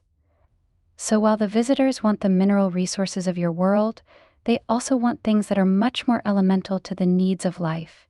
They need water, they need oxygen, they need blood, they need the resistance factors in blood. They need plasma. They need the biological elements that constitute life and that are fundamental to life everywhere. This means that they need you as a biological resource. It is one thing to consider that your world will be used to serve other powers, but the idea that you will be used to serve other powers is another matter altogether and represents a further violation of your fundamental rights. This, of course, is entirely hidden from their public agenda. Those that they persuade to become their adherents and their representatives will never be told these things. Part of their pacification program is to assure you that they are here for your good and for your redemption and for the preservation of the world. But as we have so often said, it is the preservation of the world for their needs. The plants, the animals, the breathable atmosphere, and the water are all resources to be used and are valuable in and of themselves, as well as the mineral wealth that exists in this world. But the missing part in all this is your role as a biological resource. This is how the intervention views you as a resource. This, of course, would never be revealed to those who are being pacified or to those who even today may stand as representatives and apologists for the intervention. But this is so very true. You may wonder, where have all the people gone who have disappeared and not returned? You may ask this: did they all run away? Some indeed were the victims of human violence. Some indeed have run away. But we are talking about many people worldwide who have disappeared without a trace, without a clue. We know this from studying the transmissions of your governments. We know this from what the unseen ones have told us. And we know this because this is evident in the collective's intrusions in other worlds. Somehow, mysteriously, individuals begin to disappear at the early stages of these interventions. And people who recognize that these disappearances are happening will think it is due to the normal but unfortunate circumstances within their own cultures. It will be explained in these terms. Here you must think of your well-being and the well-being of your family, your children, your friends, and your acquaintances, most assuredly. And beyond this, you must consider the well-being of your whole world and the security of human life. As a resource, you will be used, and when your usefulness is over, you will be discarded. This is how resources are used. Some are preserved, some are used up, just the way that you use resources in your daily life. What you think of as the human soul, the spirit of humanity, is not valued by the intervention.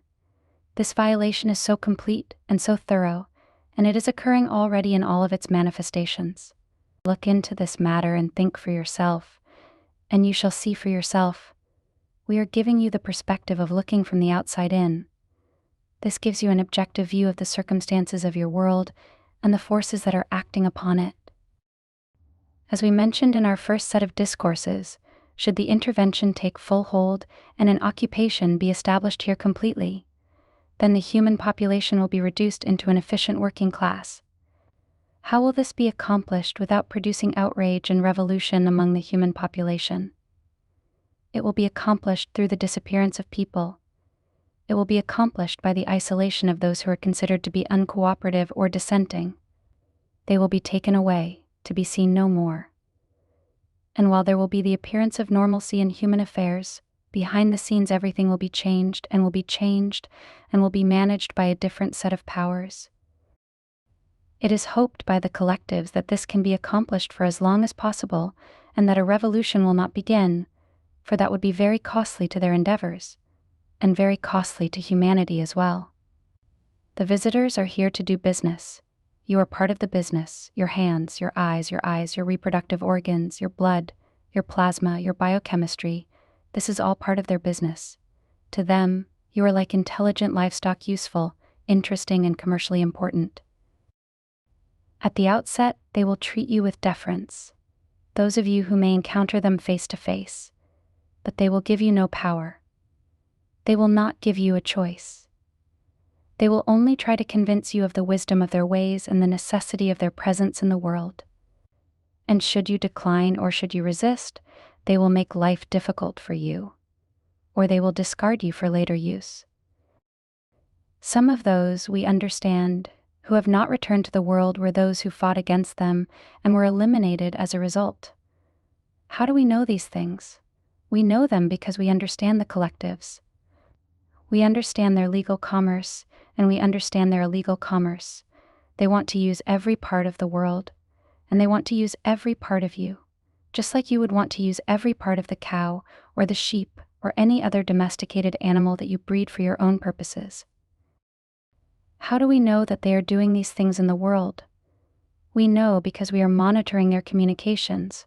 Otherwise, we could not fully observe their activities and understand the nature of their involvement here. It is remarkably similar to their involvement in other emerging worlds. What we cannot see, the unseen ones have revealed to us. We know from their transmissions, their communications with their bases within the world, and their satellites beyond the world, that many of their specimens, as they refer to you, have either perished or had to be used for other reasons. However, we know from their Earth transmissions that many people are disappearing, so it is not difficult for us to see the connection. In their attempt to breed a new leadership for humanity, a hybridized person, they need all of these biological resources that we are describing. What we are speaking of here is the most hidden and secret part of their agenda, the part that they will never reveal to you willingly, the part that you may never see without great assistance. This is the most secret of their activities. They sell biological products on what you would call a black market in the universe. But the value of these products and the demand for them is indeed significant. In most places where commerce has been established, such as in your vicinity, such trade is illegal, for it is considered to be morally and ethically reprehensible.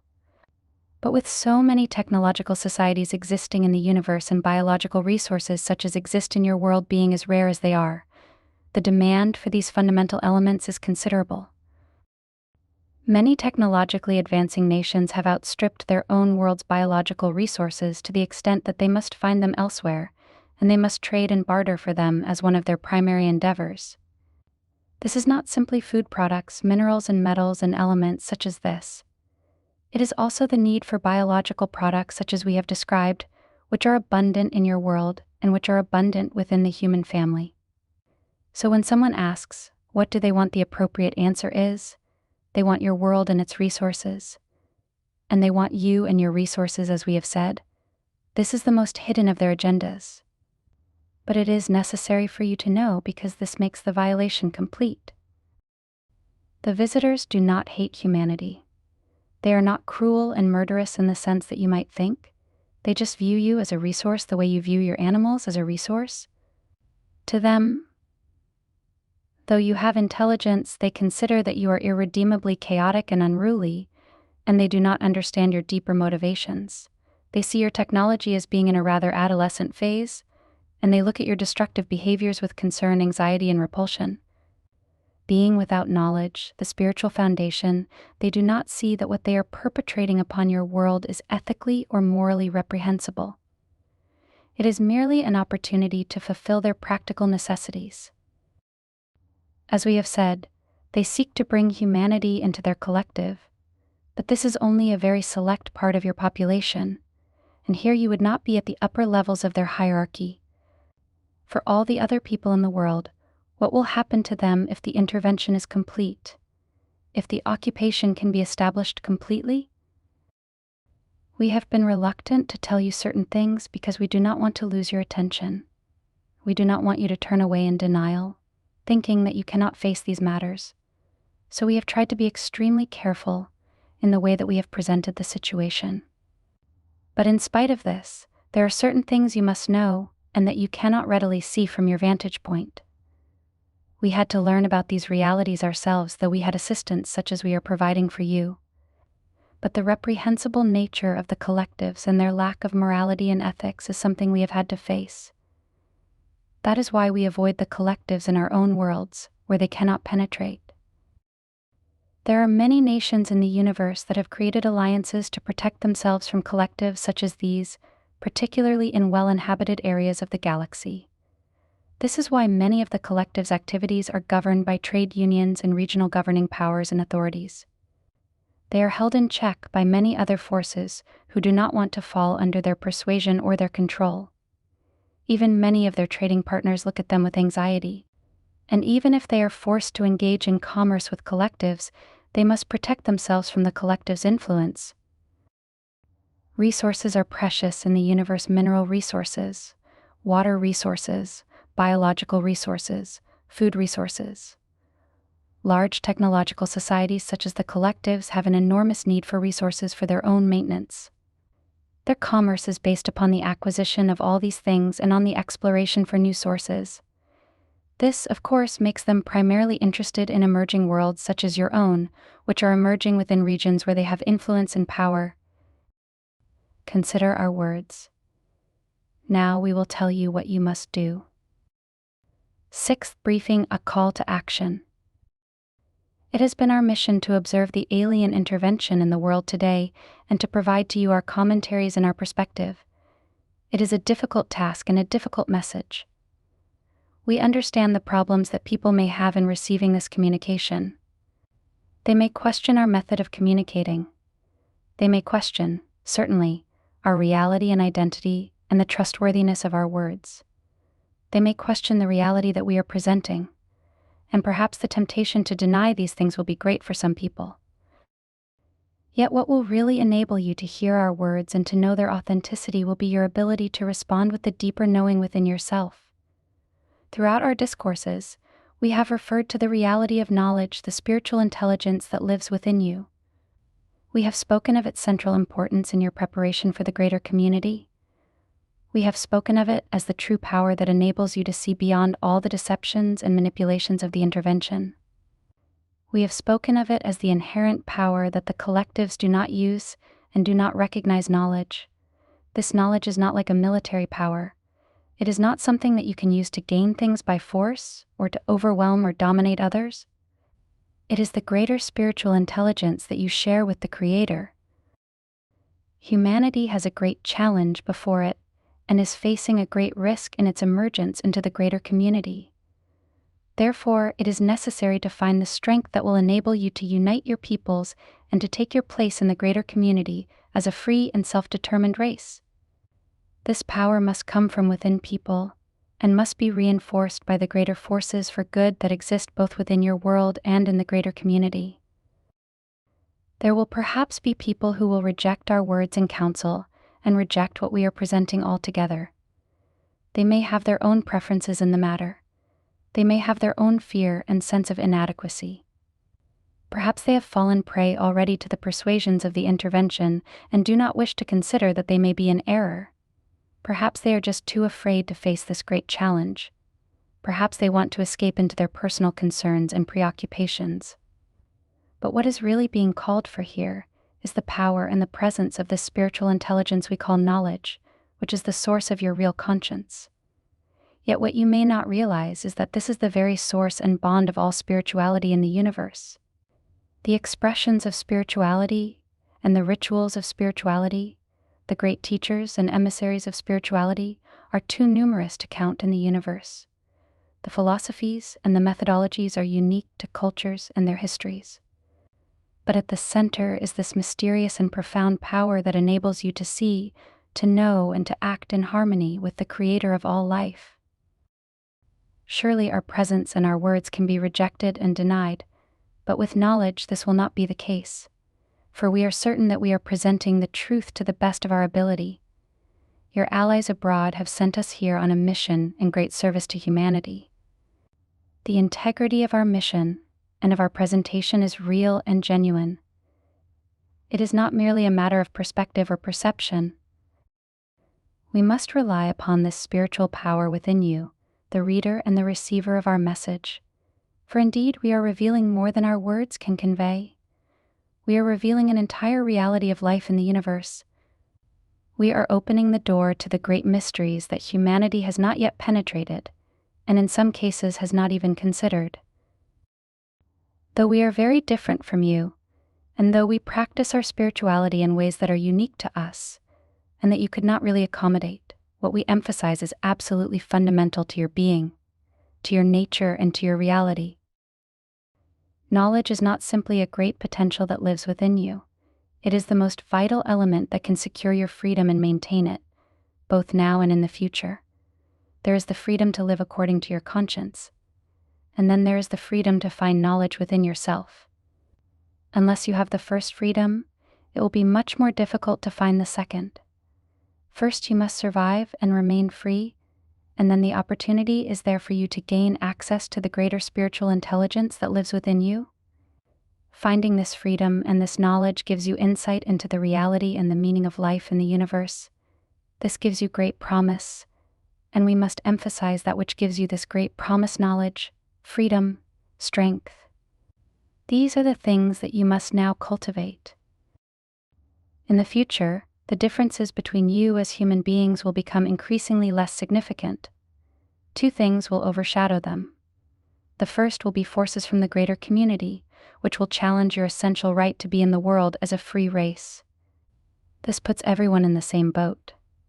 The second will be the reality of knowledge within you, which will seek to unite you with others in order to give you this knowledge, this freedom, and this strength. Discovering this knowledge is not merely an option, and not merely the goal of exceptional individuals. It represents the essence of your struggle for freedom. Knowledge will reveal this to you and will confirm our words. Beyond your preferences and beliefs, this is most certainly true. We have confidence here, for this is where we place our faith in the essential goodness and potential wisdom that reside within the human family. Otherwise, our great attempt to sound an alarm and to bring a greater community awareness into the world will fail. It will not take effect here. This failure has grave consequences, for humanity does not yet understand its predicament, nor does it understand what it must rely upon in order to achieve success. The Creator wills that humanity be a free race in the universe, but it is up to you. It depends on what you choose to believe in, what you choose to do, and what you choose to emphasize. The intervention is very secretive and very clandestine. Only those who have been directly impacted by it or who have been contacted directly are aware of its presence, and they are subject to considerable persuasion and manipulation, as we have described. Therefore, who is in a position to really know on their own accord? We provide a perspective that you could not have otherwise. We provide insight into important realities about life in the greater community that you do not have access to. And we bear witness to those of you who have begun to feel these things already within yourselves. Our message serves as a confirmation of these deeper insights. But the question remains, can you know what you know? Can you follow what you know? And can you respond from this deeper part of yourself and share this with other people? Soon we will have to leave the vicinity of your world. For as the first set of discourses was revealed, the intervention became aware of our presence here and began a thorough and determined search for us. We must escape before this happens, and even here our escape carries with it great dangers for us. Our departure will not go unnoticed, and there will be an attempt to follow us and to find us wherever we go. We cannot return to our home worlds, for that would lead to their discovery. We must seek hiding at a greater distance. From that position, we will not be able to witness the ongoing activities of the intervention. Therefore, in these two sets of briefings, we must provide you everything that you will need to proceed on your own. Yet our assistance as observers is soon to come to an end. Even as we present these words, we are prepared to leave. Therefore, we communicate in great haste with a sense of urgency. Yet we must wonder who can really hear us and take to heart what we are saying, and who will act upon these words with their own inner conviction. We are not here to lead you or to be leaders for humanity. Humanity must have its own leaders. Yet who will assume this mantle of responsibility?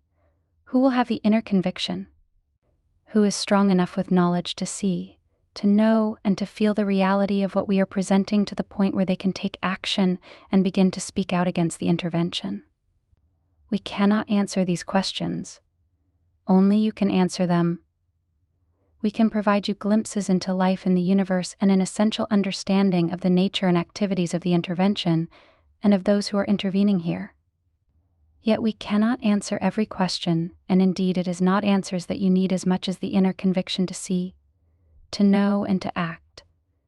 Our greatest desire is that we may stimulate this within enough people that a movement will arise to offset the intervention and to demonstrate humanity's displeasure with its uninvited guests. This would be a beneficial beginning. But it is only the beginning, for there must be an awareness of the reality of the greater community, and there must be a sober and profound understanding of what humanity must do in order to secure its freedom and its well-being in this larger and far more complex arena of intelligent life. It has been our desire not to cast a dark or fearful specter of life in the universe, for indeed there are many marvelous and wondrous creations, and there are many societies that have achieved very high states of awareness. Yet these still remain in the minority of the manifestations of intelligent life throughout this galaxy to the extent that we are aware of, and we have met many others who have seen things that we have never seen. In order for humanity to enter into this new panorama of life, you must have an orientation as to what exists there, and what to expect and how you must function and conduct yourselves. No one in the world is prepared to give you this counsel, for how could anyone know? It takes your allies, the Allies of Humanity, to provide this perspective and this orientation. Otherwise you would feel alone and so vulnerable that you could lose heart and capitulate to the persuasion of those who seek to gain control of you and your world. We would like now to say something about the individual who is receiving this communication. Marshall Vian Summers is not simply a man who was unwittingly chosen for a great task. He has been sent into the world for this purpose. He is a man who has been sent with a divine mission, to help prepare humanity for its encounters with the greater community and to represent the greater community teaching in the world, a teaching in the greater community way of knowledge. Many years ago, there was an attempt on our part to reach him directly. He was called to a location in a mountainous area and was prepared for his contact with us.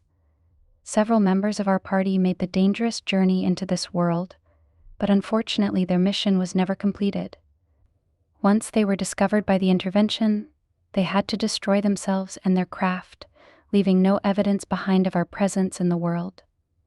This marked a great failure, and the loss of 4 very precious individuals. There are only 5 of us left now, and we again are facing great danger. The preparation for our contact with this individual has been long and with many delays. First, he had to become the receiver for the greater community teaching. He had to become its first student. Then he had to take a position from which he could represent this new threshold of understanding for humanity. Certain people were called to assist him, not all of whom were able to do so. Many of these delays, which were largely beyond his control, have delayed our presentation. This is why we are late in giving you our discourses and our briefings. It has been a very great challenge for this individual to receive and to accept such a responsibility. He did not ask for it, yet he is born with it. And with all the delays, the chance for success has become more of a concern to us. That is why at this time we must speak with great emphasis, and we must repeat our essential message so that we can be sure that it is being heard and understood. Every month and every year now is precious. Every month and every year that humanity remains unprepared for the greater community, the situation becomes more difficult and more grave. We have had to move twice in our position here in your solar system. We cannot tell you more, for we do not wish to give evidence of our presence to your adversaries. In our own histories, for those of us who remain, it was equally difficult to present a very similar message to our own cultures. We were met with disbelief, ridicule, shock. The idea that our worlds could be intervened by forces who were not friendly to us was something that our races were totally unprepared for. We believed, as do you, living in a state of isolation, that we were privileged and had the graces of the divine powers. We could only assume that the initial visitations, which were carried out as secretly as they are in your world, were for a greater benefit. That was our assumption. It was only when a group such as ourselves met and counseled certain individuals in our respective worlds in order to deliver a warning and an awareness that a real preparation could begin. Yet we must remain emphatic in our assurance that there is still time for humanity to offset and stop the intervention. However, for this to happen, this individual must be recognized and assisted. You must speak out yourself on behalf of this message that we are giving, and you must assist him in speaking on behalf of it. He has very little support in the world. There are great obstacles. The intervention is aware of him, and even at this moment is seeking to thwart him. This message that we are conveying to you has been entrusted to this individual to deliver to you in a pure form as can be achieved. We have confidence that he has been able to do this. He has also been given the greater community teaching, which is the only preparation in the world to prepare people in a greater community way of knowledge. We are very honored to be able to present this information, and we regret the many delays that have prevented us from giving it at an earlier time. We are working against powerful forces, and we must await the readiness of those who can receive us and who can plant the seeds that we are presenting here in these briefings.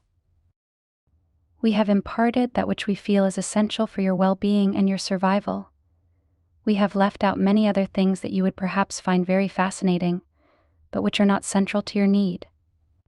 We have been very concerned not to cloud the essential issue with non-essential details, and indeed too many details simply make our communication seem more inexplicable. We speak on behalf of your allies, who are substantial and represent many races. All 9 of us have come from different worlds, and yet we share the same mission because we are strong with knowledge. We want for humanity what we want for ourselves, which is self-sufficiency, creativity, freedom from intrusion in life without conflict and war, the right to be in life in order to achieve a higher purpose and respond to a higher calling that the Creator has provided to all as a potential. This is what we seek to affirm for ourselves and for the human family. Yet, as is true in your world, there are powerful forces and persuasions that stand in the way of this discovery and achievement. And so we work behind the scenes to advocate for freedom and knowledge in all sentient beings, even in the collectives, even in the pyres that are aggressive and destructive, even in individuals who are unscrupulous and devious. We are aware of many races in the universe who demonstrate knowledge and the lack of knowledge. You will have the opportunity to learn about these things in the future if you can secure your freedom now. Humanity is but at the beginning of its greater accomplishments. Yet its current recklessness, its tribal conflicts, and its environmental degradation all threaten the possibility that you will have the chance to achieve a greater state of life for your people. The intervention seems now as a rude intrusion into an already difficult situation. But as so often is the case, the great demonstrations of nature prove to be redemptive if they can be recognized and utilized accordingly and appropriately. That which seems to overshadow humanity is the one thing that can unite humanity and bring an end to tribal conflict. Every person in the world must learn about the greater community and the truth about the intervention in the world. They must learn about the intervention before it fulfills its occupation. Any advancement in this regard is a blessing. Any failure in this regard hurts all life in your world. Though one individual has been given the burden and the privilege of bringing our message into the world and to receive the greater community teaching, it will be up to many people in many cultures to share this understanding and this preparation and to translate it into many different languages in your world. The need for freedom and the desire for freedom are universal. Essentially, our message and the way of knowledge are about freedom, the freedom to live freely in your own world without bondage to another race and without intrusion or intervention from another race, and the freedom to find knowledge and to fulfill yourself in your great journey here in physical life. It is all about freedom. When the religious leaders of the world and the political leaders of the world recognize that they have a fundamental common interest and common mission to defend the human family, then they can bring all of their assets to bear in this regard. This will largely overshadow their disagreements and their hostilities towards one another. The question then for you is, are you free to know these things that we are speaking of? Are you free to respond? Are you free to speak out against the intervention? The teaching in freedom starts right now. This is the first step. This is not a time for ambivalence or complacency. This is not a time to simply project one's grievances and distrust upon the world. To the extent that humanity is divided and unaware of life beyond its borders, it is vulnerable and without real security. Your opposition to one another is misplaced. The truth is, you have no defense against the outside. Should you successfully defend your right to be the preeminent race in this world and to live with freedom, and to cultivate freedom within the human family and within human societies, then you will have the opportunity to meet and to know your allies. That will be a great revelation and homecoming for you. In the meantime, there is great work to be done, and everyone has the possibility to do this great work. First commentary: the problem of human denial. Many people, when reading the Allies of Humanity briefings, will become afraid. They will read it as if they think it is real and genuine, which it is, and they will become frightened and want to withdraw. They will want to deny it in some way. In a way, the Allies of Humanity material reveals your weaknesses. It calls upon your strength. It calls upon your inherent wisdom. It calls upon knowledge, the spiritual mind within you, but it also reveals your weaknesses. It reveals your vulnerability. It reveals your lack of control over your own consciousness. It reveals your undefended borders to space. It reveals your assumptions, your preoccupations, and overall your ignorance of life in the universe. Here it is important to ask yourself if humanity will ever encounter intelligent life from beyond its world. And if it does, when that happens, how will humanity respond? How will humanity know if its new visitors are friendly or not? How will humanity be able to discern the visitors' motives and their consciousness?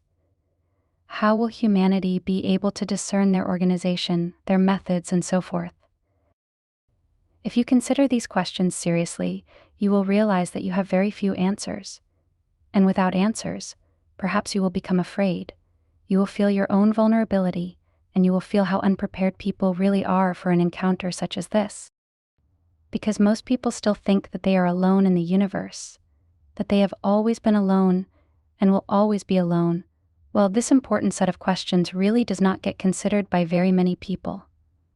And even those who do consider it often think very romantically about life in the universe and what it will bring humanity and how much humanity will gain from this encounter. They think how interested the visitors will be in humanity's art and culture, history and temperament. So even amongst the very few people who really consider these questions and think they are important, there is often a great deal of romantic speculation. People are afraid to be realistic regarding life in the universe because it reveals their weaknesses. When we speak of weaknesses, we are not talking about your lack of technology. Really, what we are talking about is your lack of awareness, your lack of focus in life, your lack of social cohesion in your nations and cultures. Humanity is divided and contentious within itself. This makes you vulnerable to outside forces. But really, your vulnerability goes even beyond this because it has to do with your state of mind. It has to do with your view of yourself and your world. It has to do with your assumptions, your illusions, and your preoccupations.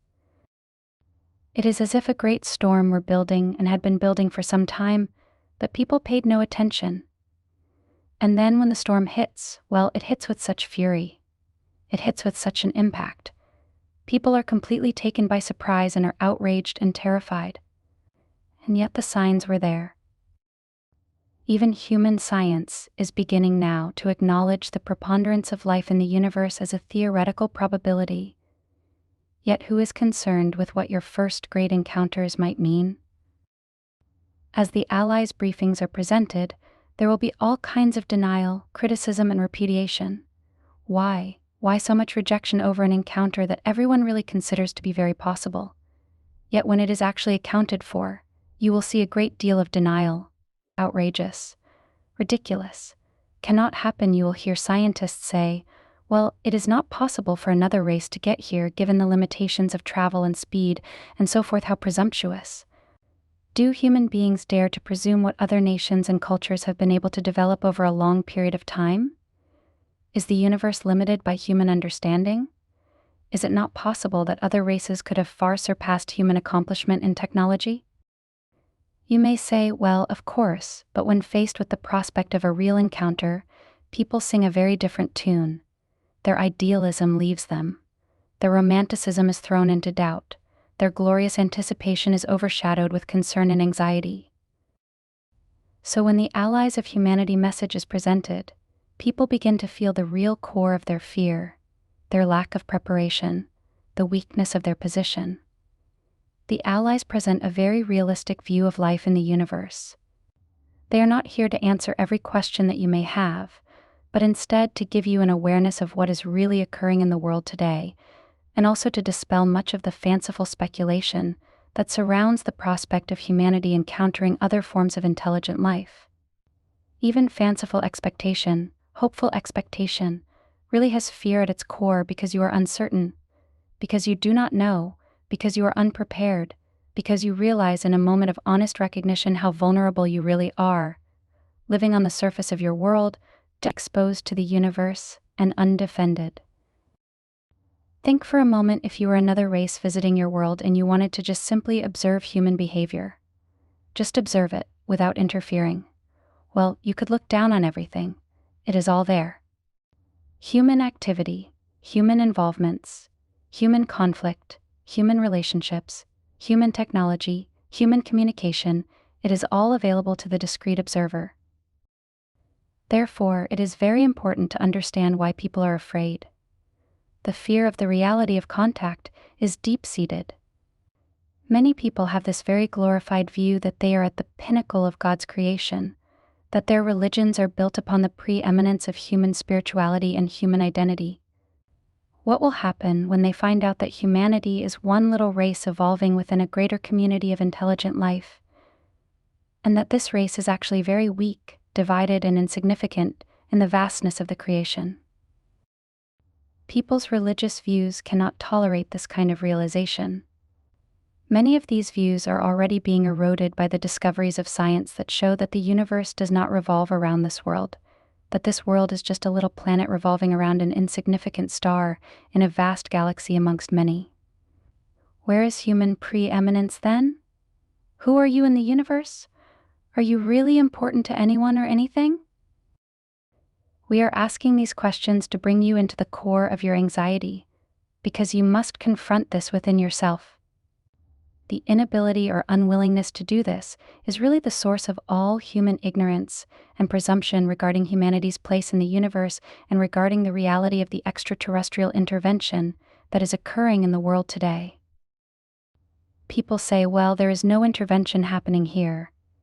How ridiculous.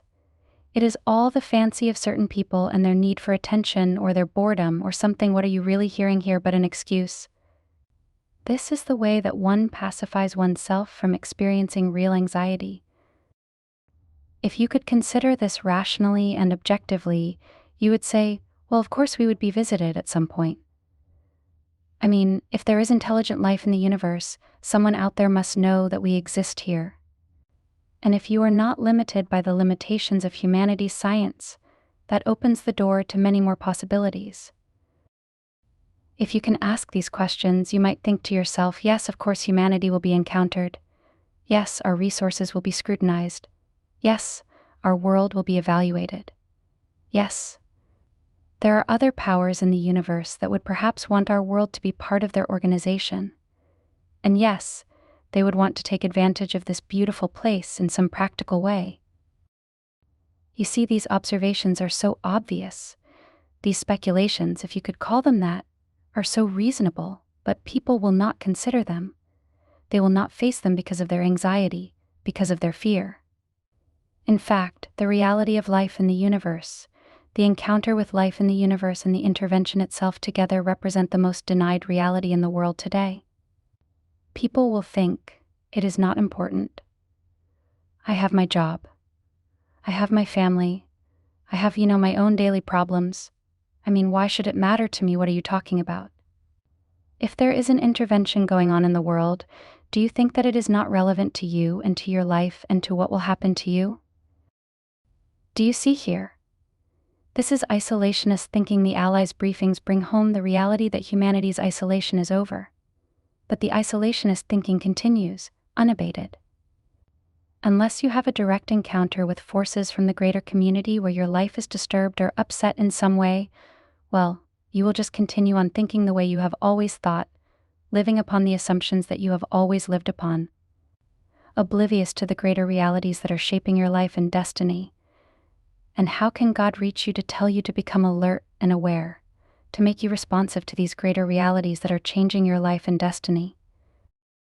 People love the idea of a God out there that will throw them a life preserver when they are drowning, but the idea that God will interfere in their life and show them something they really don't want to see, well, that is really a test of faith, isn't it? That is exactly what is happening today.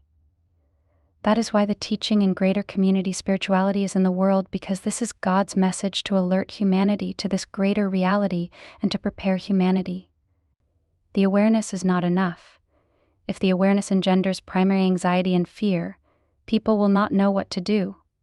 They will say, "Oh my God, what do we do?" And they don't know what to do because they have never had to respond to this directly before. That is why God's message brings with it the preparation so people can begin to think like they live in a greater community. Then they can begin to become aware that there are greater community realities out there that are going to have a direct impact on them, their lives, and their world. The preparation must give you this greater awareness and consciousness, this sensitivity. Otherwise, you are like an ant colony in a field that is about to be plowed under, and the poor ant colony has not a clue of what is about to happen. Up until the moment of their destruction, well, life will be as it has always been. But you are not ants, and you have a consciousness. You can consider the future, and you can think about things that are beyond your visible range, and you can consider yourself living within a larger arena of life, both within the world and beyond the world within a greater community. As you develop this greater community awareness, you begin to see that your world is a very special place, with wonderful attributes. And you may think, well, of course others would be interested in our planet, and interested in us, not because we are magnificent, but because we are the stewards of this place. We control this world. And you would begin to think very, very objectively about your situation here. However, even people who claim to be objective and scientific in their perspective are really still governed by this fundamental fear and anxiety, and are still living under the general denial of the fact that the world is being visited and that the intervention is occurring.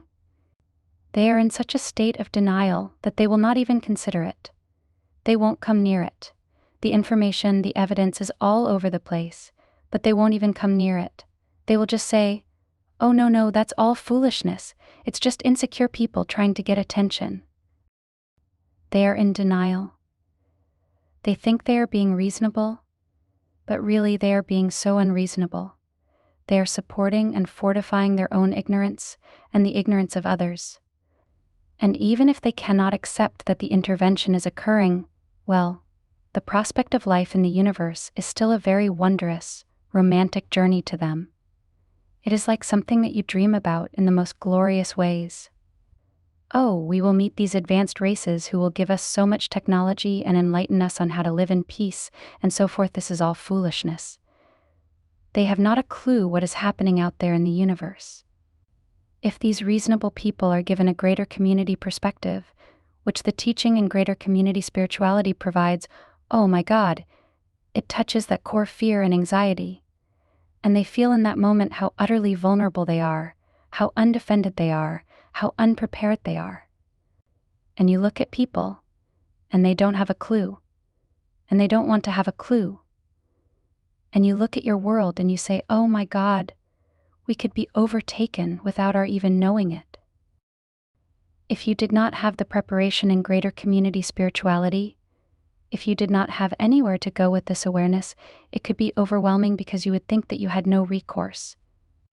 It is as if humanity, like an unsuspecting native tribe, were just waiting to be taken over by someone else. Then, of course, there is the problem with the assumption that technology equals salvation. This is becoming a modern religion in many cultures in the world. Developed nations increasingly believe that technology really is their salvation now. There is a problem? Well, technology will solve it. There is something we can't understand? Well, technology will overcome it. There is a situation that could arise for which we are unprepared?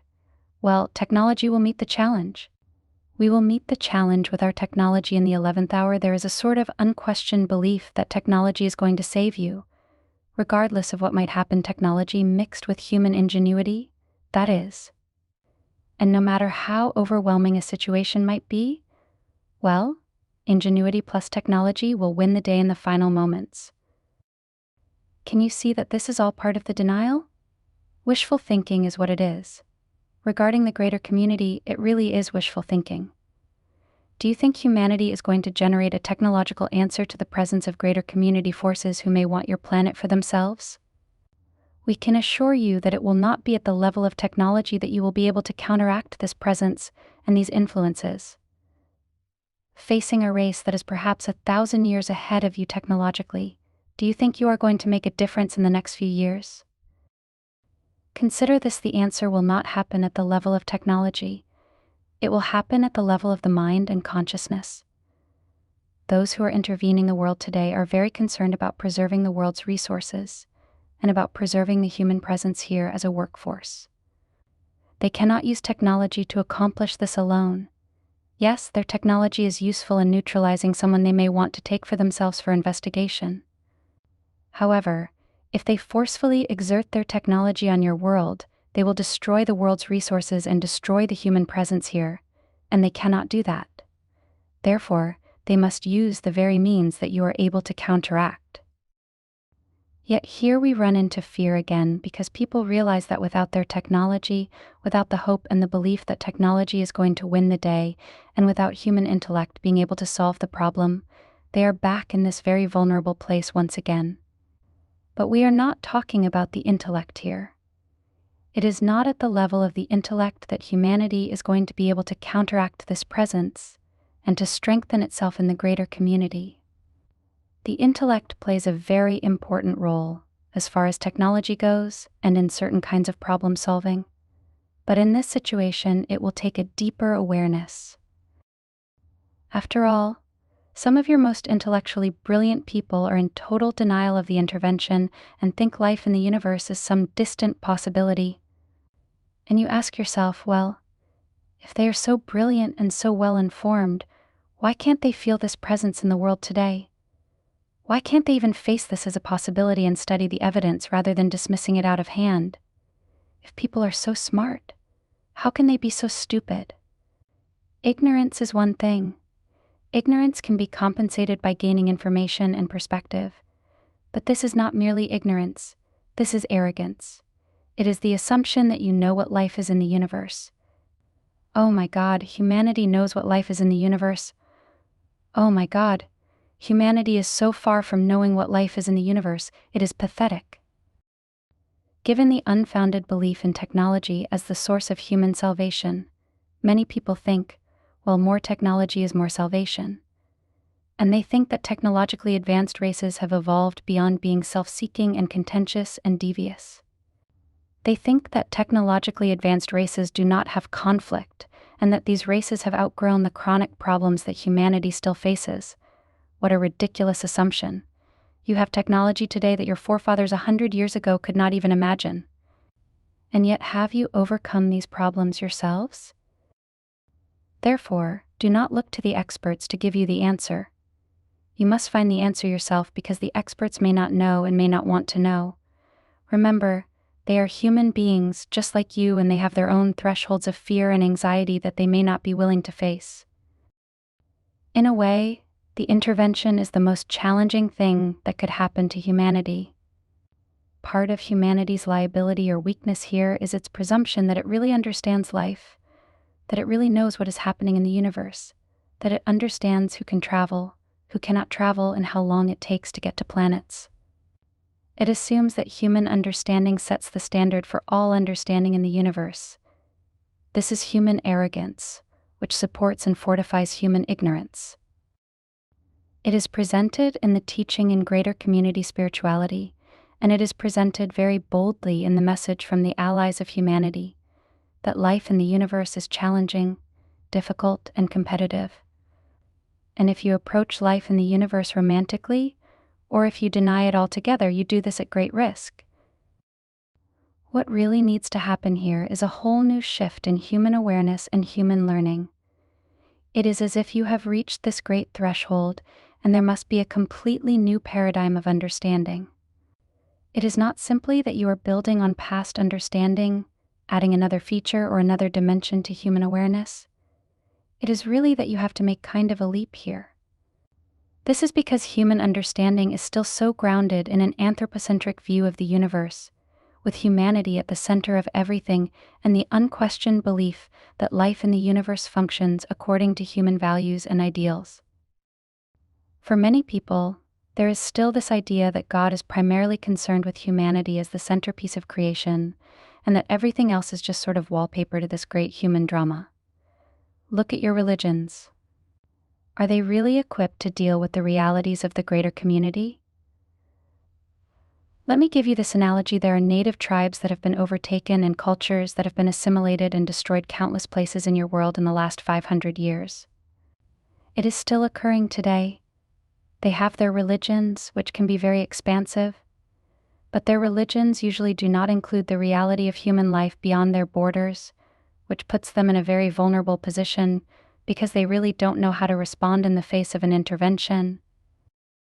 Compared to the greater community, humanity's outpost in this world is like a little village in the jungle.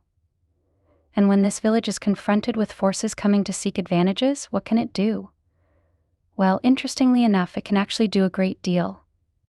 The first thing is to become aware of the intervention and to face your own fear and anxiety.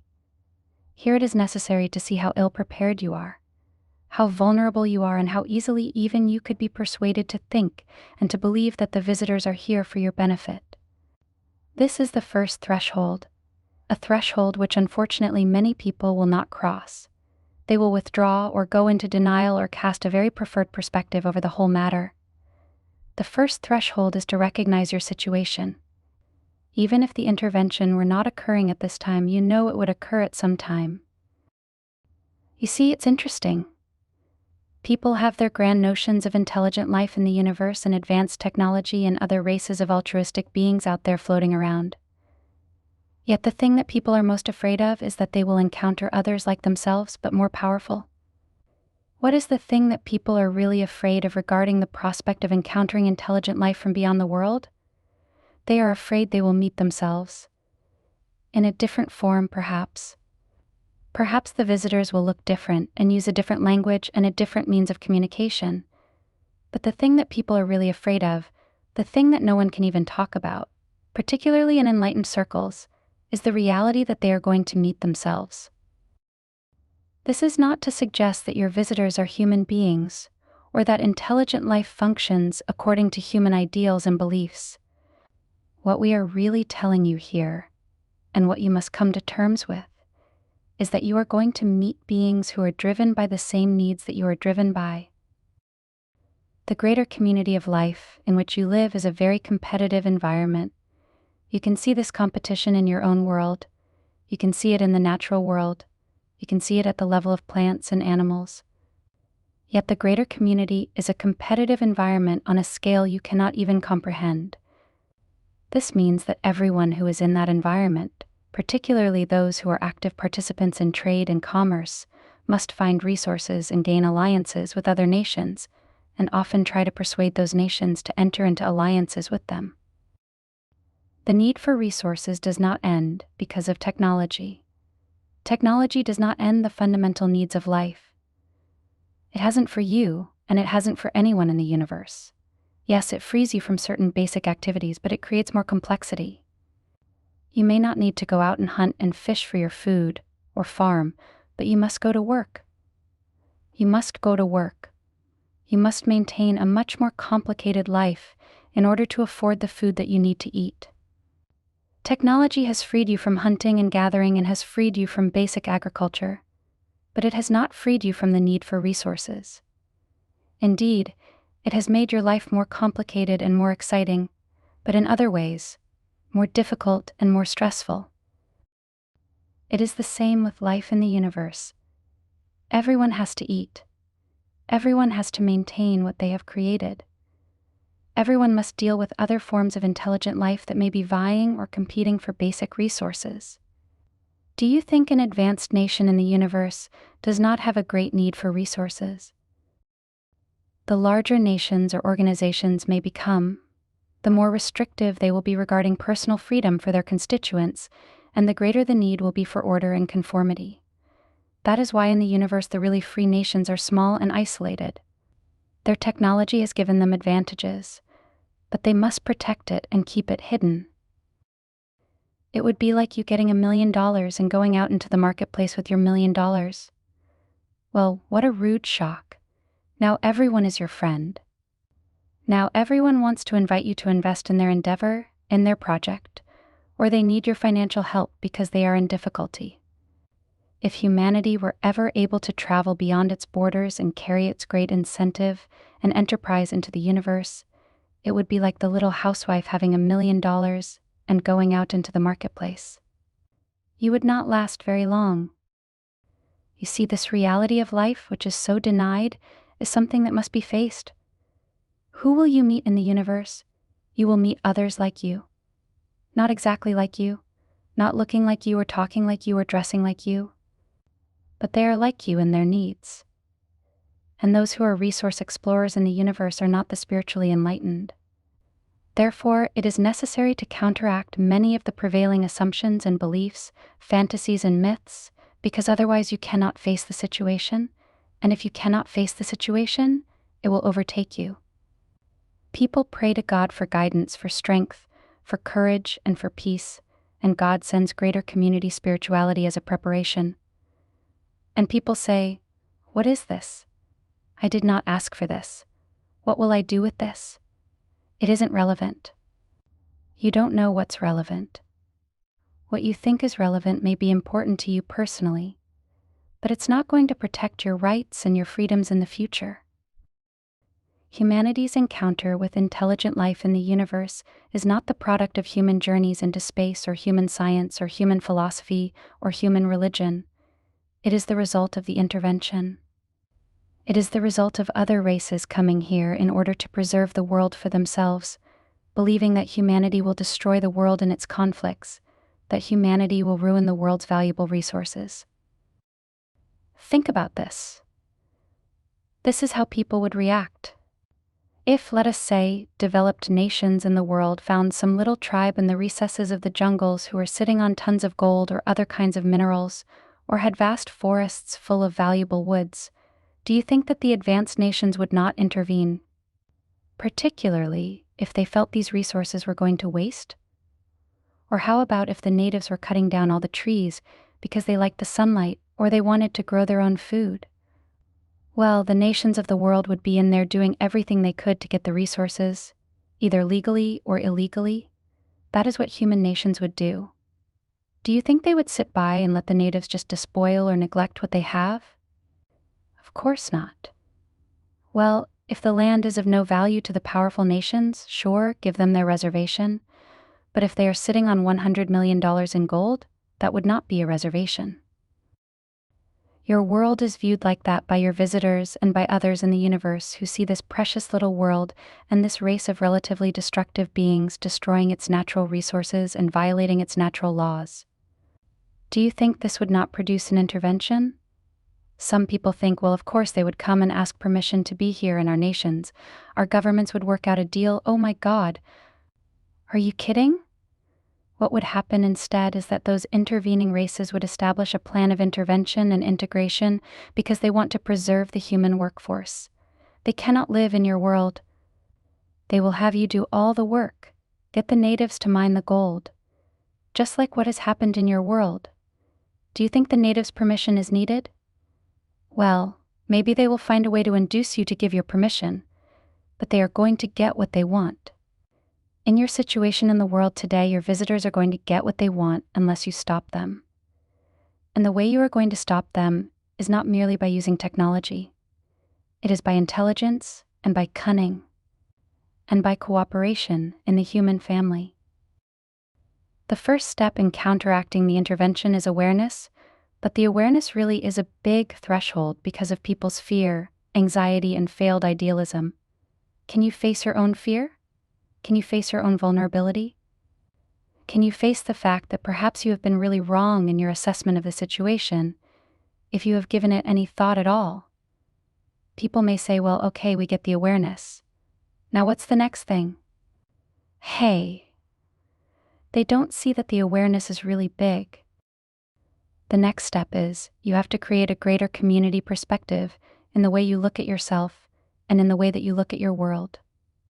Do you think humanity would be destroying the resources of the world if it could recognize that preserving and sustaining these resources is the very thing that will preserve human freedom in the future? If humanity loses its ability to sustain itself and becomes dependent upon foreign powers for not just advanced technology but for even basic resources, you will lose your freedom. Perhaps you may say, "Oh, I don't believe it." We wouldn't lose our freedom, but if you think about it objectively, you will see that you will lose your freedom. Either overtly or subtly, you would become reliant upon other races in the universe, and they would determine the terms of engagement. They would control your world.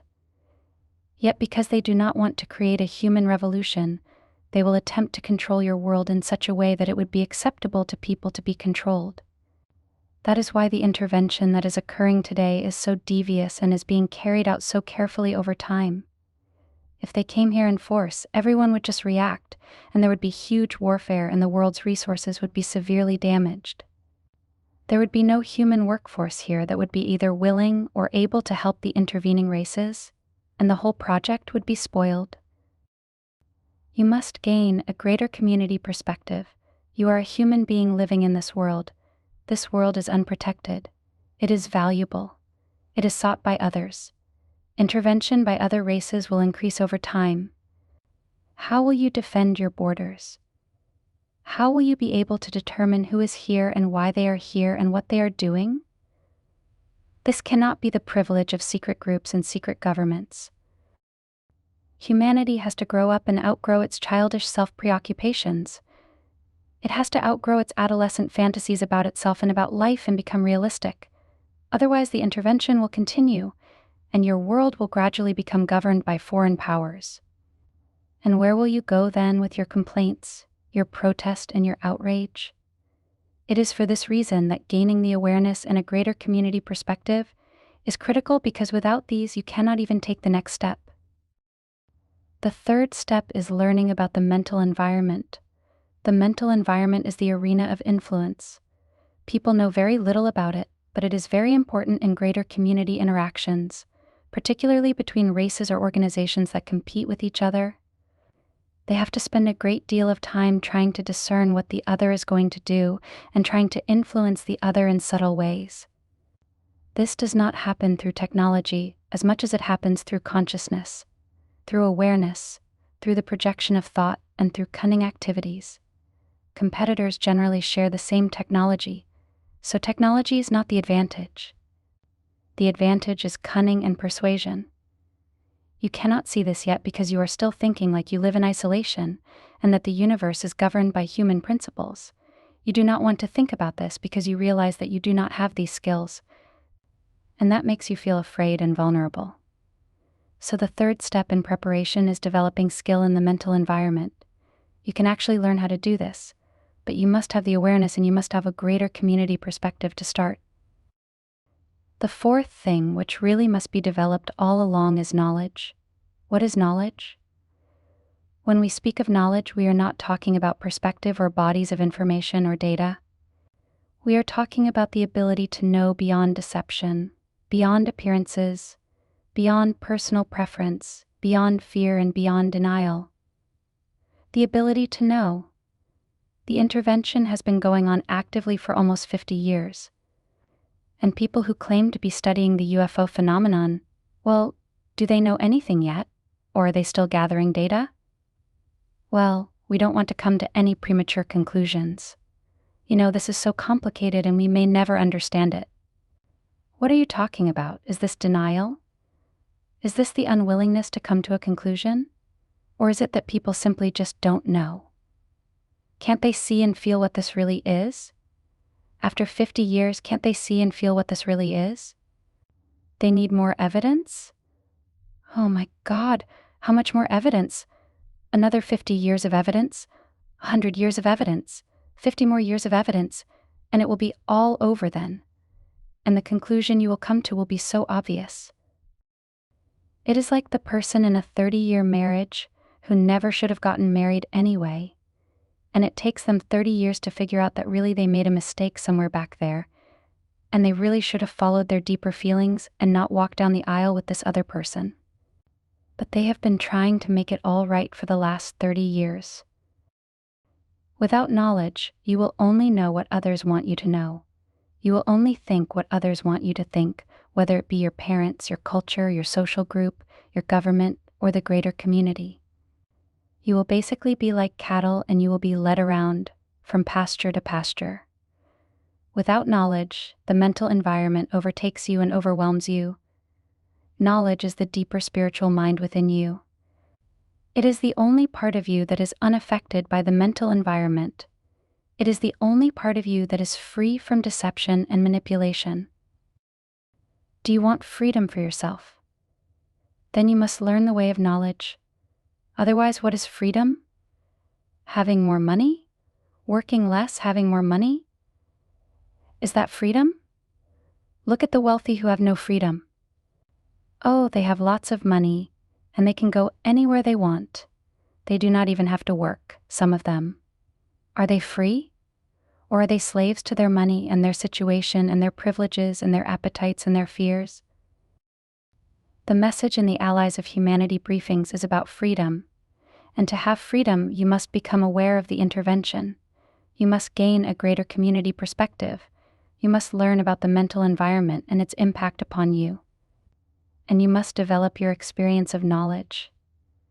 Not a lot of technology here, though technology may play a small role in all of this. When we speak about learning the way of knowledge, we are not talking about just developing intuition. That is not adequate. You must actually connect with the knowing mind within yourself, and this is not an easy task. There will be many who will be unwilling or unable to do this, but not everyone has to do this in order for humanity to turn the tide, to develop a greater community awareness, and to begin to build boundaries around your world. Force cannot be used to take over a planet like yours. Therefore, the intervention must be subtle. It must be deceptive. It must be invasive. It cannot use brute force. This is good for you because you could not withstand brute force. And brute force would destroy the outcome for the visitors, if you can call them visitors. There are many reasons why they will not use it. The Creator has responded to this great need of humanity, a need that is barely even recognized as a need, by presenting the teaching in greater community spirituality. This teaching encompasses the reality of life in the greater community. Never has such a teaching been given in the world before because it was not needed before. Yes, there are many spiritual teachings that emphasize the way of knowledge to a certain degree, but a greater community way of knowledge has never been given in the world before. You need it now, however. It will not replace the world's religions, but instead give them a greater scope, a greater perspective, and a greater context in which to continue to grow, to exist, and to evolve. Yet it is curious that the world's religious leaders will perhaps be the most resistant to learning a greater community spirituality. To preserve their traditions, their authority, and their power, they will perhaps deny the very thing that will give their tradition a future in the greater community. For without human freedom, there is no future. Without human self-determination, there is no future. And without an understanding of the greater community, there is no future for anyone here. Not a future that you could embrace anyway. You must see the relevance of this to yourself. All that you want out of life, all that you want to be, do, and have, the intervention could take it all away from you. Are you going to mindlessly pursue your personal goals and to hell with everything else, saying it doesn't matter? Even if the intervention were not happening, the degradation of your natural resources and the growing population of the world would change what is available to you anyway. Some people say, well, I'm just going to go get what I want, and I'm not going to worry about anything else. When people think like that, they are like locusts. Thrown upon the land, they are going to consume everything in sight, and they will leave a wasteland and move on until there is nowhere to move on to, and then they will all die out. Is this the promise for human advancement? To be like parasites that destroy the host, and when the host dies, they all die too? Now, most people would say, of course not. Absolutely not, but if their behavior is self-seeking, then this is an appropriate analogy. Interestingly enough, Those who are intervening your world view humanity as a sort of destructive force in the world that is going to destroy this fabulous place. Their attitude is, we're going to get in there and stop them. And if they can't use their world properly and preserve it, well, we'll save it for ourselves. They can work for us. This is exactly how they think. This is their perspective. This is how you would think if you were in their place. Even with all of humanity's great idealism, you would think like this too. We are not going to let them destroy this place. If they can't benefit from it, we will. This is exactly how a human government would respond. Perhaps this is how you personally would respond. Those intervening are not evil. They simply see the situation from a certain perspective. They are not guided by knowledge or spirituality, or they would not be intervening here. There are people in the world who want the intervention because they think that the alien races here will somehow save humanity from itself. They believe in the same perspective as the alien races themselves. Sometimes they reach this conclusion within themselves. Sometimes this thinking is encouraged through the intervention. Yet the result is the same loss of human freedom and self-determination, which will be very complete.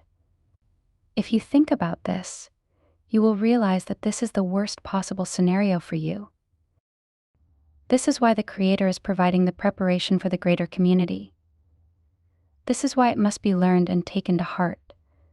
This is why the awareness must be gained. People must face their fear and anxiety and realize the situation they are in. They must gain a new understanding of where they stand in the universe and their role and responsibility as the native peoples and stewards of this world. They must exercise the power that they have individually and collectively to preserve their own native grounds. Your spiritual understanding needs to change for you to realize what God has given humanity to preserve the advancement of human freedom, understanding, and cooperation. In the universe, these must be defended. You need to recognize that you have to outgrow your fantasies and your ideals, even your demands and expectations, to see the situation clearly. The Creator has asked the Allies of Humanity to be observers, to provide commentary and to present their message so that humanity can begin to gain a greater community perspective. God has given a teaching about the mental environment and knowledge. Learning the way of knowledge is an individual spiritual journey for each person. Knowledge is the greater intelligence that lives within you. It knows how to deal with the greater community. Knowledge is not governed by human beliefs, assumptions, preoccupations, deceptions, ideals, or ambitions. It is pure. It is pure. It is the holy part of you. It knows. Your mind thinks. Knowledge knows. The gulf between them seems great, but they can be united together. And this is the ultimate goal of your spiritual development. This gift of greater community spirituality is meant to give human freedom a real foundation, to empower the individual, to empower the group, to empower humanity, which is losing power every day to those who are intervening in the world. We hope this discourse provides clarity, but it is really only the first step. Do not think you can read this discourse or read the Allies of Humanity briefings and say, well, I understand now. I know what to do. You do not yet know what to do, but you may be beginning to gain an understanding. If this stirs something within you deeply, then knowledge within you is being activated, but there is much to learn ahead. Humanity's encounter with the realities of life beyond this world is a new threshold, perhaps the greatest threshold that humanity has ever faced. The learning will have to be rapid. Do not think you already know or understand. You do not. You may have an idea. You may experience a resonance with this message.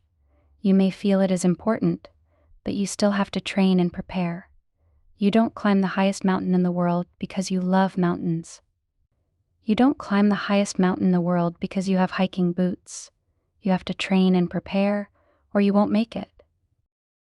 This is the challenge of your time.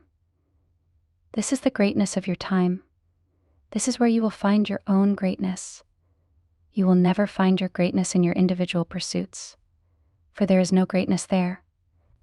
You will only find your greatness in responding to a real need in the world and to the calling that lives within you even at this moment. This is the great situation that will bring out the greatness in you, if you can respond. Second, commentary effects of the Pacification program. It is easy to ask questions. It is more difficult to find the real answers. People are hungry for answers, but they do not have the awareness yet. So when considering the message in the Allies briefings, people must begin to develop a greater community awareness and sensitivity. Just getting answers to questions does not develop this awareness or sensitivity. And indeed, even if you have the right answer, if you cannot experience it, if you cannot recognize it, if you cannot see its application, well, what good is it? It is lost on the person who is asking. Therefore, it always comes back to developing the awareness and sensitivity and the ability to know. People want proof, and so they go to whoever they think is the expert, and the expert gives their opinions, and people say, this must be the proof because the expert said so. But it is all opinions. Without knowledge, everything is just opinions in the mind. And these opinions are developed by people's conditioning, by their attitudes and by their temperament. People can experience something and make conclusions and evaluations but be completely wrong in their estimation. However, we are talking about higher consciousness here. We are not talking about having answers. Answers, without this higher consciousness, will not be enough, and their application will not be understood. Ultimately, you must gain this higher consciousness. This consciousness transcends human culture, human conditioning, and even your biological identity. It is an awareness of life as it is moving all around you and through everything else. You need this higher consciousness to understand the plants and the animals, the weather and the movement of the world. You need this to understand the presence of negative forces in the mental environment and the presence of the angelic forces, which are here to serve you. And certainly, you must have this consciousness to be aware of the greater community forces in the world, to recognize their manifestations, their intentions, and their methods. You need this higher awareness to tell friend from foe. So when people ask a lot of questions, the real answer is the development of higher consciousness. This leads you into the mystery, where you may not be willing to go, but this is where you must go if you are going to understand. This is the mystery of your life, the mystery of what you know, the mystery of who you are, the mystery of why you are here, and the mystery of what you must respond to. You are not here simply to fill your mind with more answers that cannot be recognized or understood. This, then, moves things in the right direction. Yet of course there are people who cannot tolerate the mystery and must have answers, thinking answers will resolve their inquiry. These people will constitute the majority of people who inquire about the Allies briefings and who will question you about it. You, personally, cannot answer all the questions there are about the Allies, who they are, where they come from, how they got here, their method of propulsion, where they are hiding, and how they communicate. How can you possibly answer all these questions? However, you can be aware of the Allies, and you have the ability to recognize the validity of their message. You have learned enough about life and about nature to understand their point of view and what they emphasize and why it is necessary. This is because of higher consciousness, not because you have answers. The Allies of Humanity briefings promote questions. The reason they don't answer every question is because you must develop the higher consciousness. If they told the reader everything about themselves, people would say, I don't believe it. Marshall's making it all up, you see. Without the higher consciousness, people cannot make a connection. Already you can see the effects of the pacification program that is being generated by the intervention. There are already many people who have fallen prey to this, either by their own inclinations or by outside influence. Here people are led to believe that they cannot really judge anything. Well, I don't want to be negative. I'll be open to it who told them to be open to it. I'll be open to whatever happens who told them to be open to whatever happens. People's critical discernment is being destroyed. So something happens and they say, I don't want to judge the situation. What are you talking about? You need to evaluate what is happening. These people think they cannot be critical. Well, I can't really be critical. I don't want to be negative. Well, it may be necessary to speak out and say that something is really not appropriate. But these people can't even do that.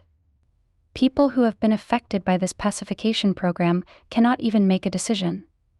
They cannot look at anything and say, well, this is a good thing, or this is really not a good thing for me. So they welcome everything, thinking that is how you must be with life. That is not how you must be with life. It is true you must be willing to look at everything, but it is not true that you must accept everything, bond with everything, welcome everything. Of course not. Higher consciousness does not mean that you do not make critical evaluations. It simply means you view things from a higher vantage point. This does not mean that everything becomes gray. It means that everything becomes clear. You clearly see what to do and what not to do, what is good and what is not good. If this is not the product of spiritual study, then someone is being disabled. While it is true you must learn not to judge a situation based upon your conditioning or beliefs, ultimately you must judge a situation based upon knowledge, the spiritual intelligence that lives within you. This is the final arbiter in your discernment. However, people do not recognize this. They take the first step and they think it is the last step. The first step is where you do not judge. This means you must learn to look and recognize something, which you cannot do if you judge it immediately. This is the first step, but people think it is the last step. The last step is very different from the first step. You do not judge in the moment because you need to see and know and recognize what you are looking at. This is discernment. You cannot be discerning if you judge things outright. Yet beyond this discernment, you must see clearly if something is good or not. So you may recognize that the intervention really is not good for humanity. In itself, the intervention is not a good thing. But if you say, oh, I cannot judge the situation, how will you ever know? You may want to think, well, it's probably good at some other level. A pacified person will say, I will see how it is good for us because everything that happens is good for us. This is not only human ignorance, this demonstrates the effects of the pacification program, which encourages people to trust things unwittingly, without discernment. You can see this everywhere. You can see it in the UFO community. You can see it in spiritual communities. You can see it emerging in people all around you. The Allies briefings will create a stir because they advocate discernment. They say the intervention is not good for you, yet many people say, well, I don't know, it must be good. I mean, it can't be bad, they're befuddled. They don't know what to think. Well, I don't know, I can't really come to any decisions about it. What are you talking about? Has your decision-making become disabled? And if so, who disabled it? Why are some people thinking they must be open to everything and receptive to everything? Yes, they want to be non-judgmental, but that is only the first step. They don't take the next step. They don't exercise discernment. In some cases, their discernment has fallen away. This is a critical problem. As a result of this pacification program, people cannot see and cannot know. And basically, though they are confused and frightened perhaps, they will just go along. Well, I'll just go along. I'll just try to accept what is happening in my life. People who are pacified can't resist. They can't fight against something because they don't think it's all right to do that. They think that everything has to be embraced. Where did this come from? These ideas of unquestioned acceptance are prevalent in much of the spiritual teaching you see today. And people accept these ideas wholeheartedly. They think, well, this is the higher truth. We follow the higher truth. Consider this in the light of the pacification program, and you will begin to see how pervasive it really is. People who are being pacified will be led to believe that they are gaining higher consciousness when in fact all of their power is being taken away from them. The pacification program is based upon an understanding of human psychology and human tendencies. Here people are conditioned to think that in order to be acceptable to God, they must basically give away what God has given them to use. Well, to be acceptable to God, I must be meek and mild and non-judgmental and all-embracing of everything. I will look for the good in everything. Where did this come from? Is such acquiescence purely a human invention? Is this something that people just concoct for themselves in order to be happy in the moment? Well, in some cases this is true. But consider the pacification of humanity. How are people pacified? They are told what they want to hear, and they are told they don't really need to consider anything else. After all, if everything that happens to you is good, then why resist anything? Just embrace it all. This is the pacification program at work. This influence is becoming omnipresent around you. People flock to places where the intervention is operating, thinking that the energy there is so high. They say, "This is such an enlightening place. Oh my God, they are jumping into the fire." They are giving themselves away wholeheartedly. They go to these places and they feel the energy there and they think, "Oh, this is really a powerful place. This is where it is happening." And the longer they stay, the less they know, and the less they think they can return to their former lives. They become ever more listless and self-involved, and they become ever more dysfunctional. This disengagement produces an anxiety at a deeper level, a level where you know that your life is not progressing and that you are not going where you need to go. Yet these people will think that this discomfort is part of their fear, or part of their psychology that must be eradicated and exorcised out of themselves. And so they will work hard to ignore the very signs that are telling them that their lives are amiss and that they are losing their lives. They will say, "All is love, just be loving." There is only love if they knew what they were talking about. Actually, that would be true. But they think love is simply passivity, happiness, and acquiescence because that is the pacification program working on them. Now they are extending it to other people and becoming pacifiers themselves. And after a while, well, they will not know what they know. And if something is really wrong, they will feel discomfort. But they will think it is just part of their psychological problem, and they will try to overlook it, or remove it, or bury it. And then they will do whatever is told them to do by the intervention. They will say, "Oh, I got a message. I have to go do this. I am being guided. This is inner guidance for me." It will be very hard to awaken people from this. You have to awaken yourself first. People are so immersed in their listlessness and their pursuit of happiness. It's almost like they are beyond reach. They are so lulled and so conditioned, you would have to drop a bomb in their laps to wake them up. You can see the effects of the pacification program in spiritual communities in many places. Certainly not to all people, but to many people, acquiescence looks like the easy path, the easy way, the way to true happiness.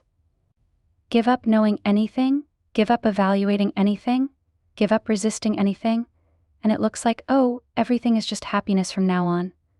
Smooth sailing ahead.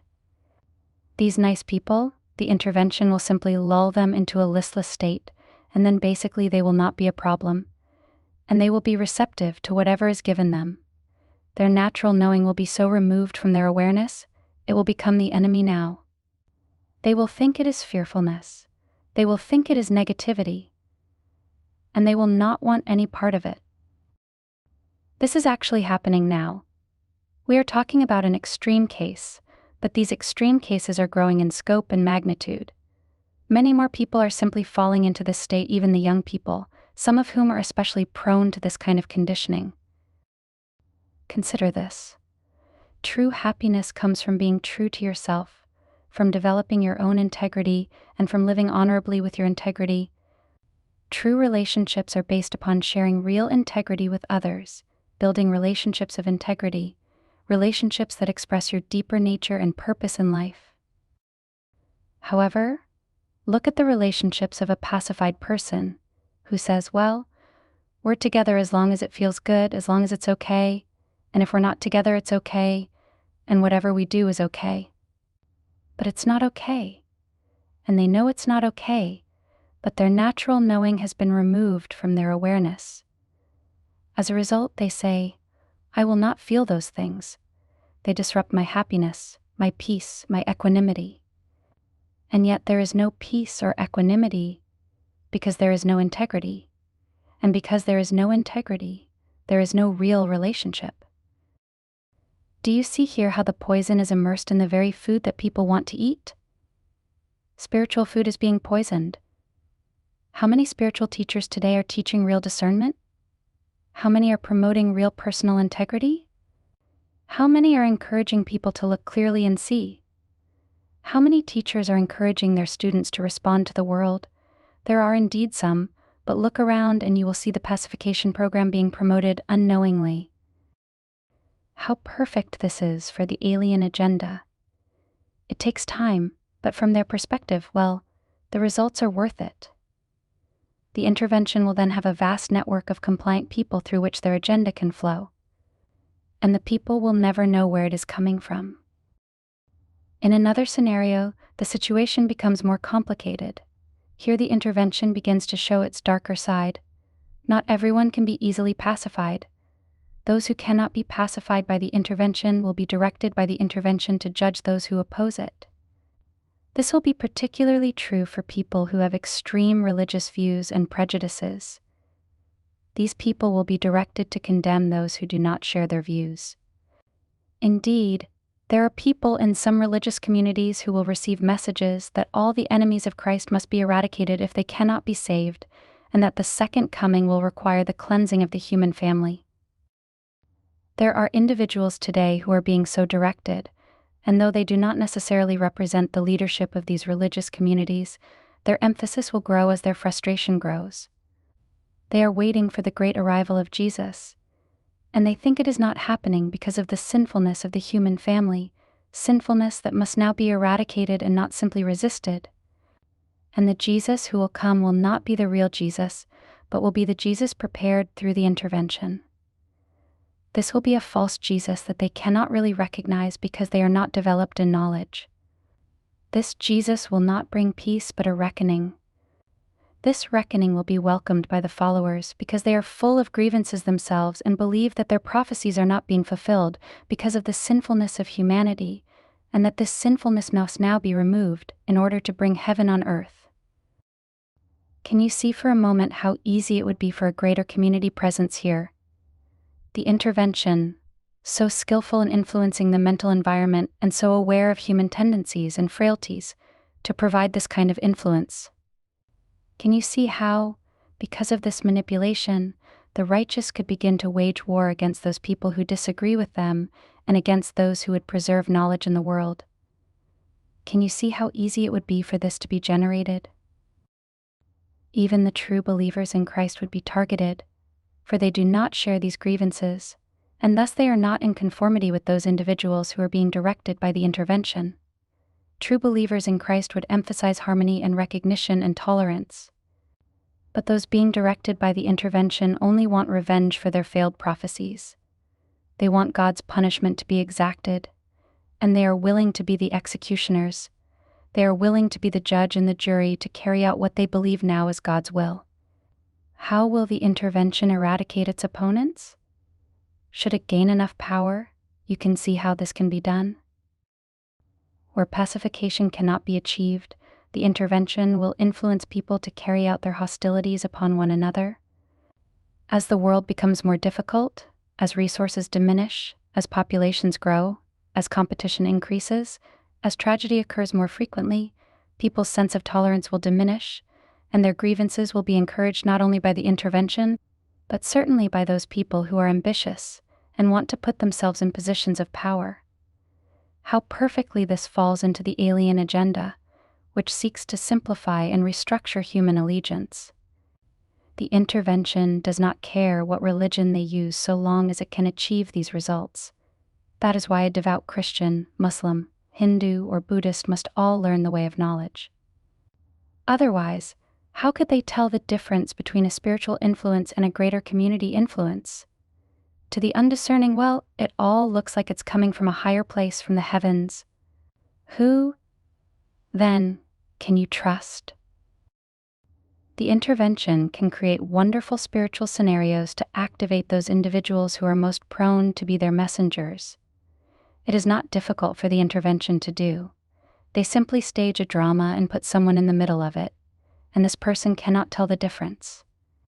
People do not know what a greater community presence is. To them it is all coming from somewhere else, not at their level, but from a higher place. So in one scenario, an image of Jesus is projected to a zealous person, and the zealous person says, "Jesus has come to me."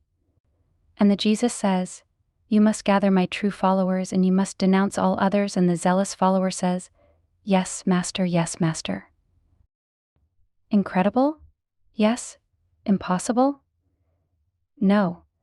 If the alien agenda is to create a unified and compliant human allegiance, it must eradicate the dissident elements, the non-compliant elements. They will not do this themselves because then everyone will know that there is an intervention. Instead, they will have human beings do it for them in the name of people's religious convictions and prejudices, and no one will know what is behind it all. Some people will think it is Satan or Lucifer, but they will not know. It is humanity's ignorance that is its greatest weakness. It is humanity's knowledge that is its greatest strength. The greater community, the inhabited universe in which you live, is a very sophisticated environment of interaction and influence. If human beings are going to follow their prejudices, their hatreds and their grievances, and cannot tell the difference between a spiritual and a greater community influence, then the greater community is an extremely hazardous environment. Someone in the greater community will eventually win you over to their collective or to their cause. How will they do this? They will simply use what you already believe in rather than teaching you something new. This is why learning the way of knowledge is so vitally important, because this teaches you about the reality of life and spirituality in the greater community. It teaches you about the nature of manipulation and how to safeguard yourself and others. It teaches you how to recognize the effects and the manifestations of the pacification program and what you can do today to develop your own immunity to these forces, which are so influential on other people. This is vitally needed in the world today. Everyday men and women of good conscience are falling under persuasion that they cannot discern. It is a gradual process, but eventually they end up not even having a clue about what is happening in their lives and being hostile to any kind of correction. As you begin to develop this greater community awareness yourself and to share the Allies message with others, you will see this resistance. You will see people's inability to respond. It's like someone has pulled the plug within them, and now they just don't know anything. And if they do respond at some level, they may try to pacify themselves. They will say, "Well, it's just one point of view, and we have to look for the good in this situation. We really have to embrace this situation. If the visitors are here, then they must be here for a purpose, and we have to open ourselves to this purpose. Maybe some of them are not good, but some of them are, and we have to love them to understand them." This is all pacification mentality. This is the easy thing to do. Just give in. And if happiness is the goal of your life, you will give in. You will compromise your integrity.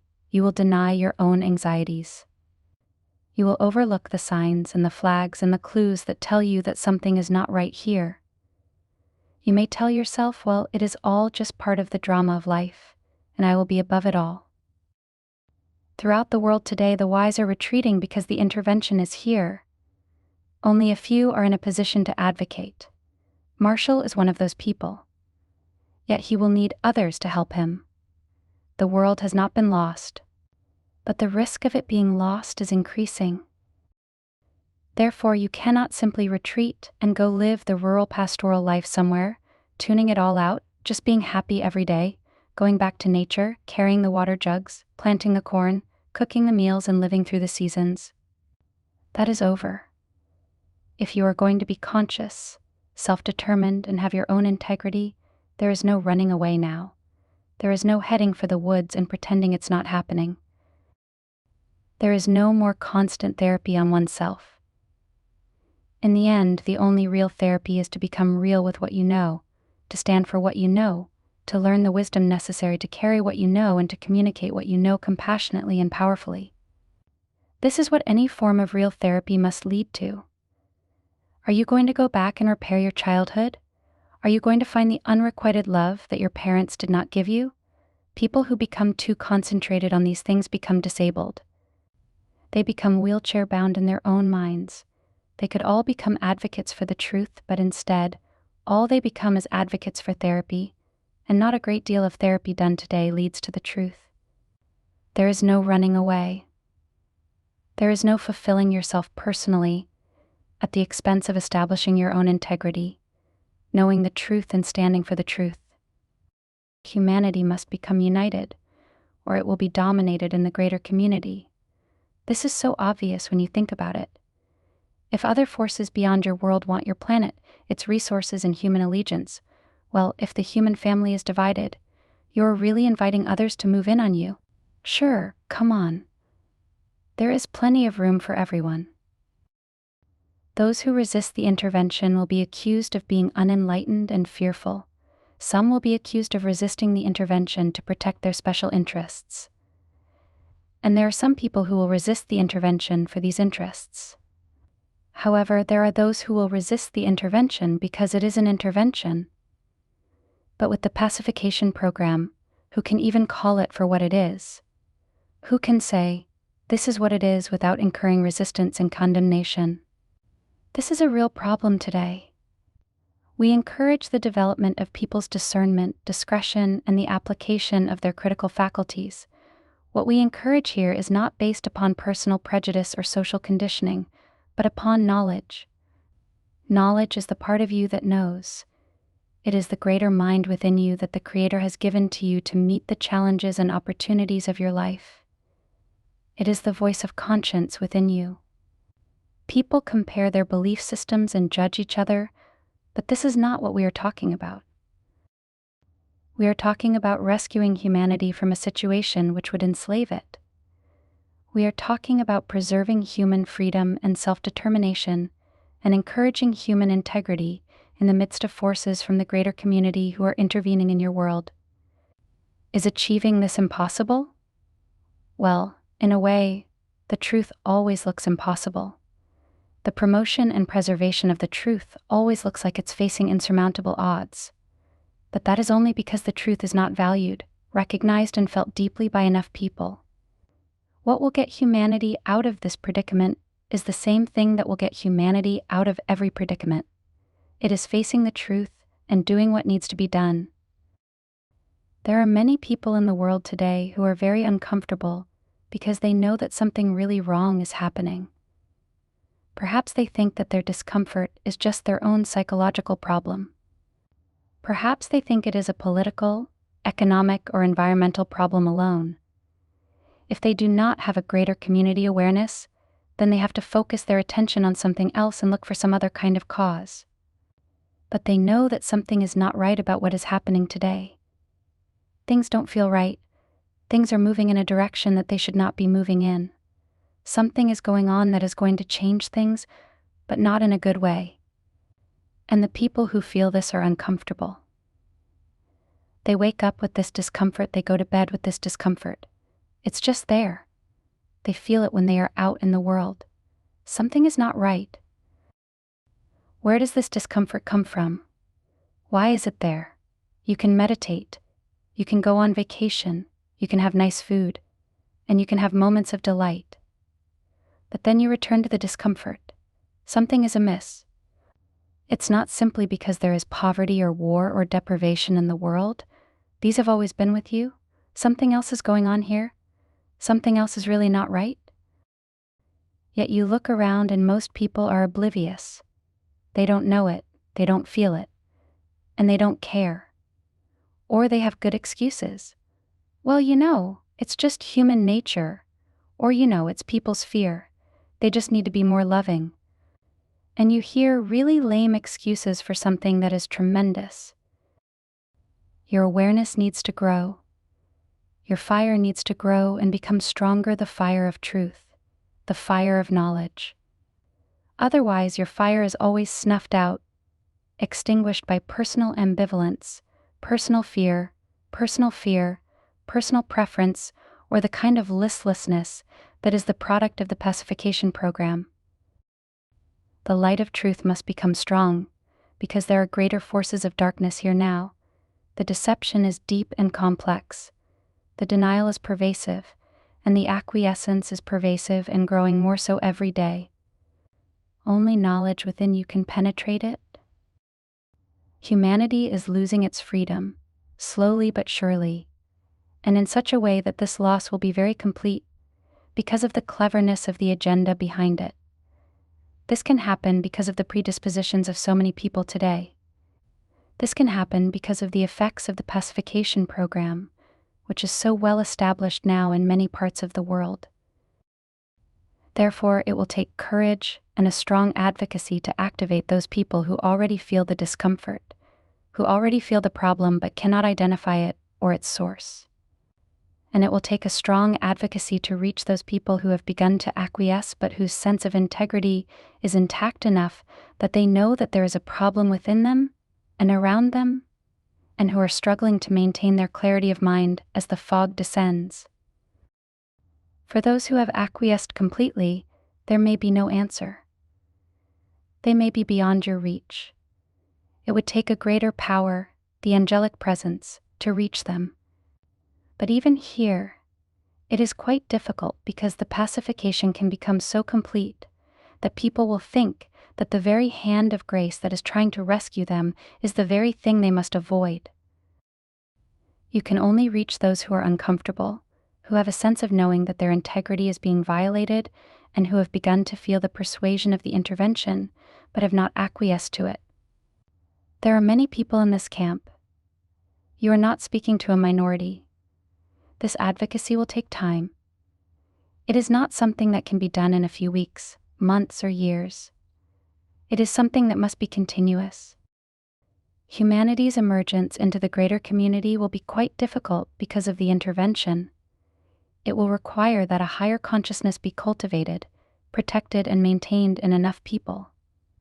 It is going to require a greater level of discernment and discretion, greater care about who you associate with and what you communicate. It is going to require a greater awareness and sensitivity to the world and to those forces who are in the world now casting an influence over humanity. Developing this awareness and this sensitivity and establishing one's personal integrity and relationships that represent this integrity are absolutely fundamental for success. This is what will keep knowledge alive in the world. This is what will build freedom and keep it alive in the world. This is what will keep humanity intact. For once you lose your integrity and your freedom, it is very difficult to regain them. Very difficult. Even when people have sacrificed their integrity for relationships or for money or for advantage, even under these more normal circumstances, it is very difficult to regain it. You have to mount tremendous effort and take risks. It is easier, then, to stay out of trouble than it is to get out. You do not want to become a prisoner in your own world. You do not want to become a prisoner in your own mind. You do not want to become a prisoner to anyone or anything else. If you could have a greater community perspective in these matters, you would recognize that though humanity has great difficulties and serious weaknesses, it is still relatively free in the universe. Of course, living on the surface of your world in isolation, you cannot see this because you do not have the perspective. That is why the Allies briefings are so valuable, because they give you a perspective that you yourself could not otherwise have. How could you compare yourself to the rest of life in the universe? How could you understand the value of your freedom if you could not see that freedom like this is rare and must be protected well in the greater community? This is why the Allies provide a greater perspective. Yet some people will complain, well, they do not give us answers.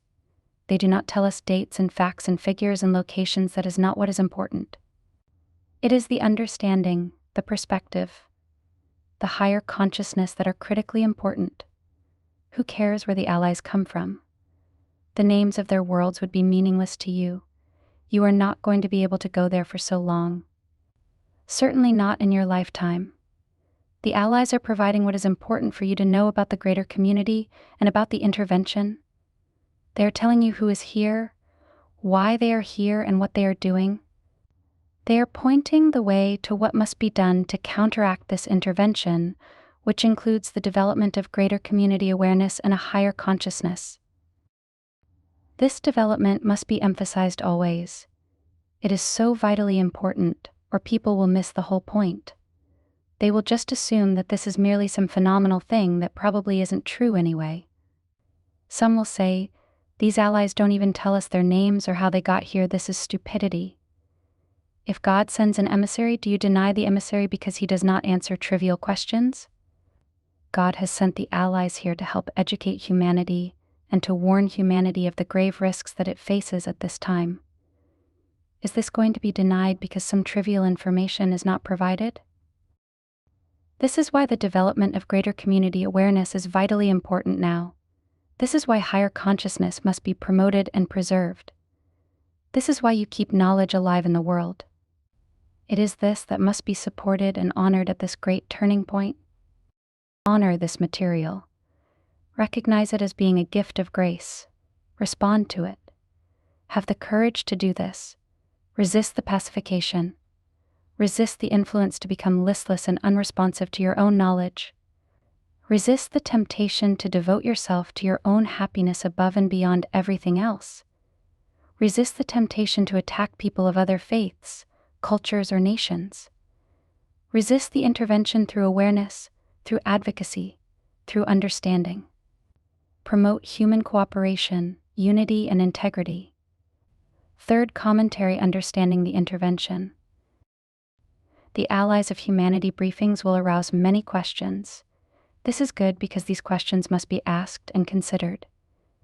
It is not merely that answers should be readily given, but that the questions be deeply considered and that the questioners think for themselves what the answers could possibly be. If humanity is ever to become strong and self-determined within the greater community, then it must have more people who can think independently and critically and consider things deeply. The allies themselves will remain mysterious.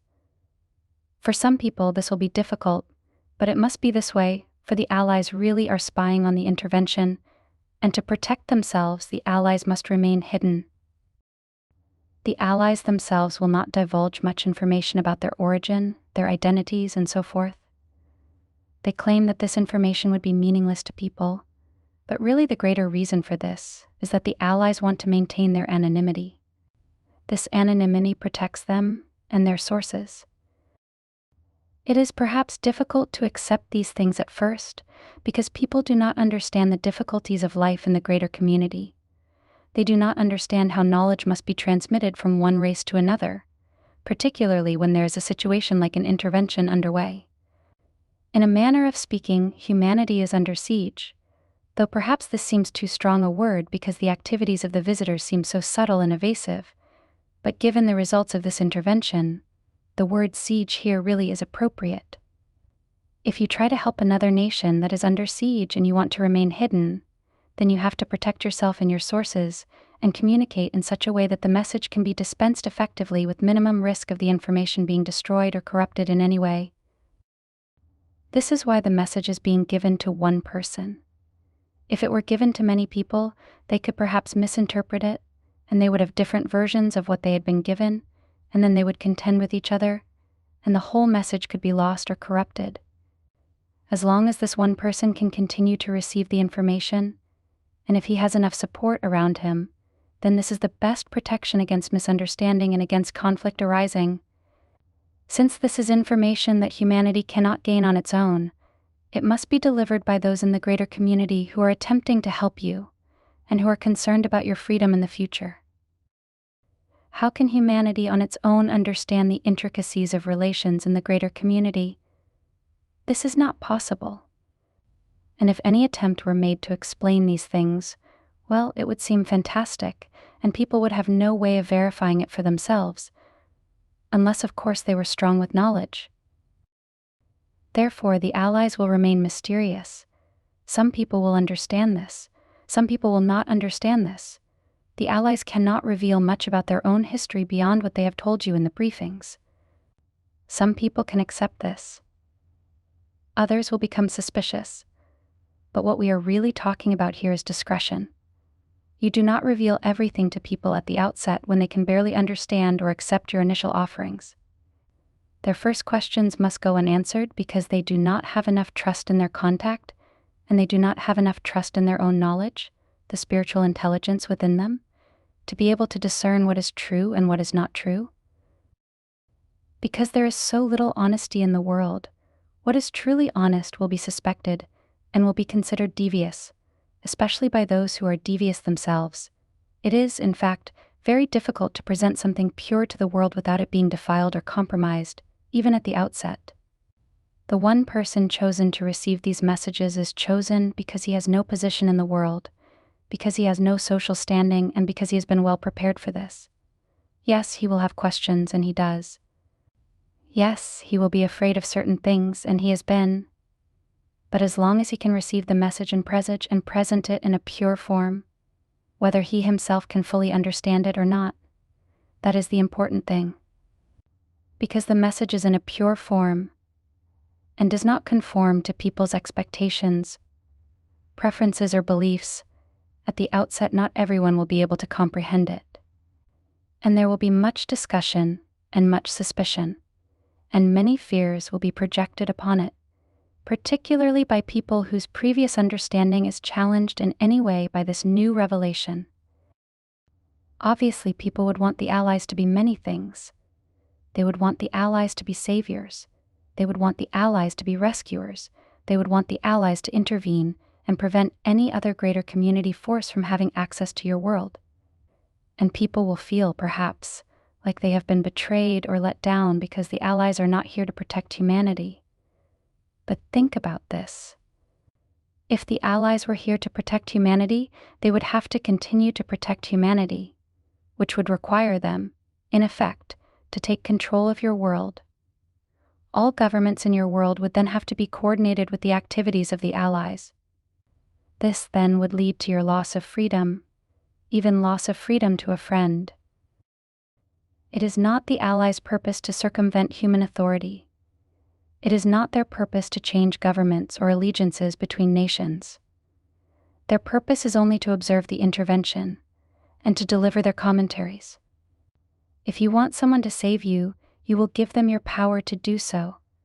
The Allies will not accept this, and even if they mounted a force necessary to eject the visitors who are interfering in human affairs, to end the intervention, well, you would have warfare at your borders. And even the Allies' homeworlds would be threatened because they are here without any official permission from other worlds or from trading unions or anything like this. What we mean by this is that the Allies are really not supposed to be here doing what they are doing. If you think about this, you will understand. Even in your world, your governments have secret agents trying to get information, trying to intervene in certain ways, either for good or for ill. The only thing that is going to save humanity is humanity itself. And for this to be possible, humanity must have a greater understanding and take a very sober and objective approach to life in the universe. As it is now, generally speaking, most people take a very romantic view of life in the universe. They are dazzled by technology and want more. They think contact will bring them untold benefits. They think that advanced nations will teach humanity how to live in peace, how to maintain the environment, and how to elevate the standard of living for people everywhere. Think about this. Is this possible? Do you think people want to have their lives changed and controlled by unknown forces? The visitors may promise these things because it feeds right into people's expectations and desires. The visitors tell people, oh, of course, we will give you peace and equanimity. We have no war. Do you wish to give over the authority of your life and have your life and circumstances completely controlled for a mere promise of greater technology or a promise of peace and equanimity in the world? There is peace in the prison because everyone is controlled. But is this really peace? Or is this simply the restraint of war? Then there are people in the world whose financial positions will be threatened by the intervention, and they will either resist the intervention to protect their wealth and their privileges, or they will attempt to unite with the intervention for their own benefit. Their uniting with the intervention represents a very dangerous scenario, and one must be quite sober and objective to deal with it effectively. Many people will simply go into denial and say, well, this can't possibly be. I don't believe this. Advanced civilizations don't behave like this. And if they are here, they could help us, and we should welcome them. And of course, there are many people who simply cannot even consider these things because the reality of the intervention is beyond their range of comprehension entirely. Life in the universe? Well, fine, maybe at the far ends of the galaxy, but not here. And then there will be people who will say, oh, these allies are right. We have to defend ourselves. Let's build bunkers and live underground and store up weapons and mistrust everyone and everything. So, it is possible that the Allies' briefings may create some hysteria. It is certain there will be denial. It is certain they will be condemned and attacked by people from different viewpoints. But this is the risk that must be taken when a vital message is delivered into your world or into any world. Can the truth be received here without anxiety and condemnation? Well, look at the history of the great spiritual teachers who have become public with their messages. That gives you a very good demonstration. A few people are reached, and many are outraged. There will be outrage over the Allies' briefings, but a few people will be reached, and they will be able to reach other people. And over time, a new understanding and awareness will slowly work its way into the human consciousness. This awareness is vitally important, for humanity is grossly unprepared for the greater community, so unprepared, in fact, that the situation has become rather desperate. Something has to be done, or humanity will give away the keys to the kingdom freely, openly, with very little question. Look at the history of the peoples of your world, the native peoples of the world, those who simply acquiesced and said, oh yes, fine, welcome, move on in, we'll live here and you can live over there and everything will be fine. Look what happened here. Is this new scenario really very different? It is a very difficult situation to be the race that is discovered, to be the natives of a new world, being visited by others who seek the values and wealth and opportunities of the new world. Such is the predicament that humanity is in now. Yet, is this a great tragedy? It could become a great tragedy, depending on how people respond. However, it is also a great opportunity, for the presence of forces from the greater community intervening into human affairs is really the one great chance for humanity to unite itself and to become strong in its own defense. It takes something of this magnitude to overcome the tribal animosities and histories between cultures.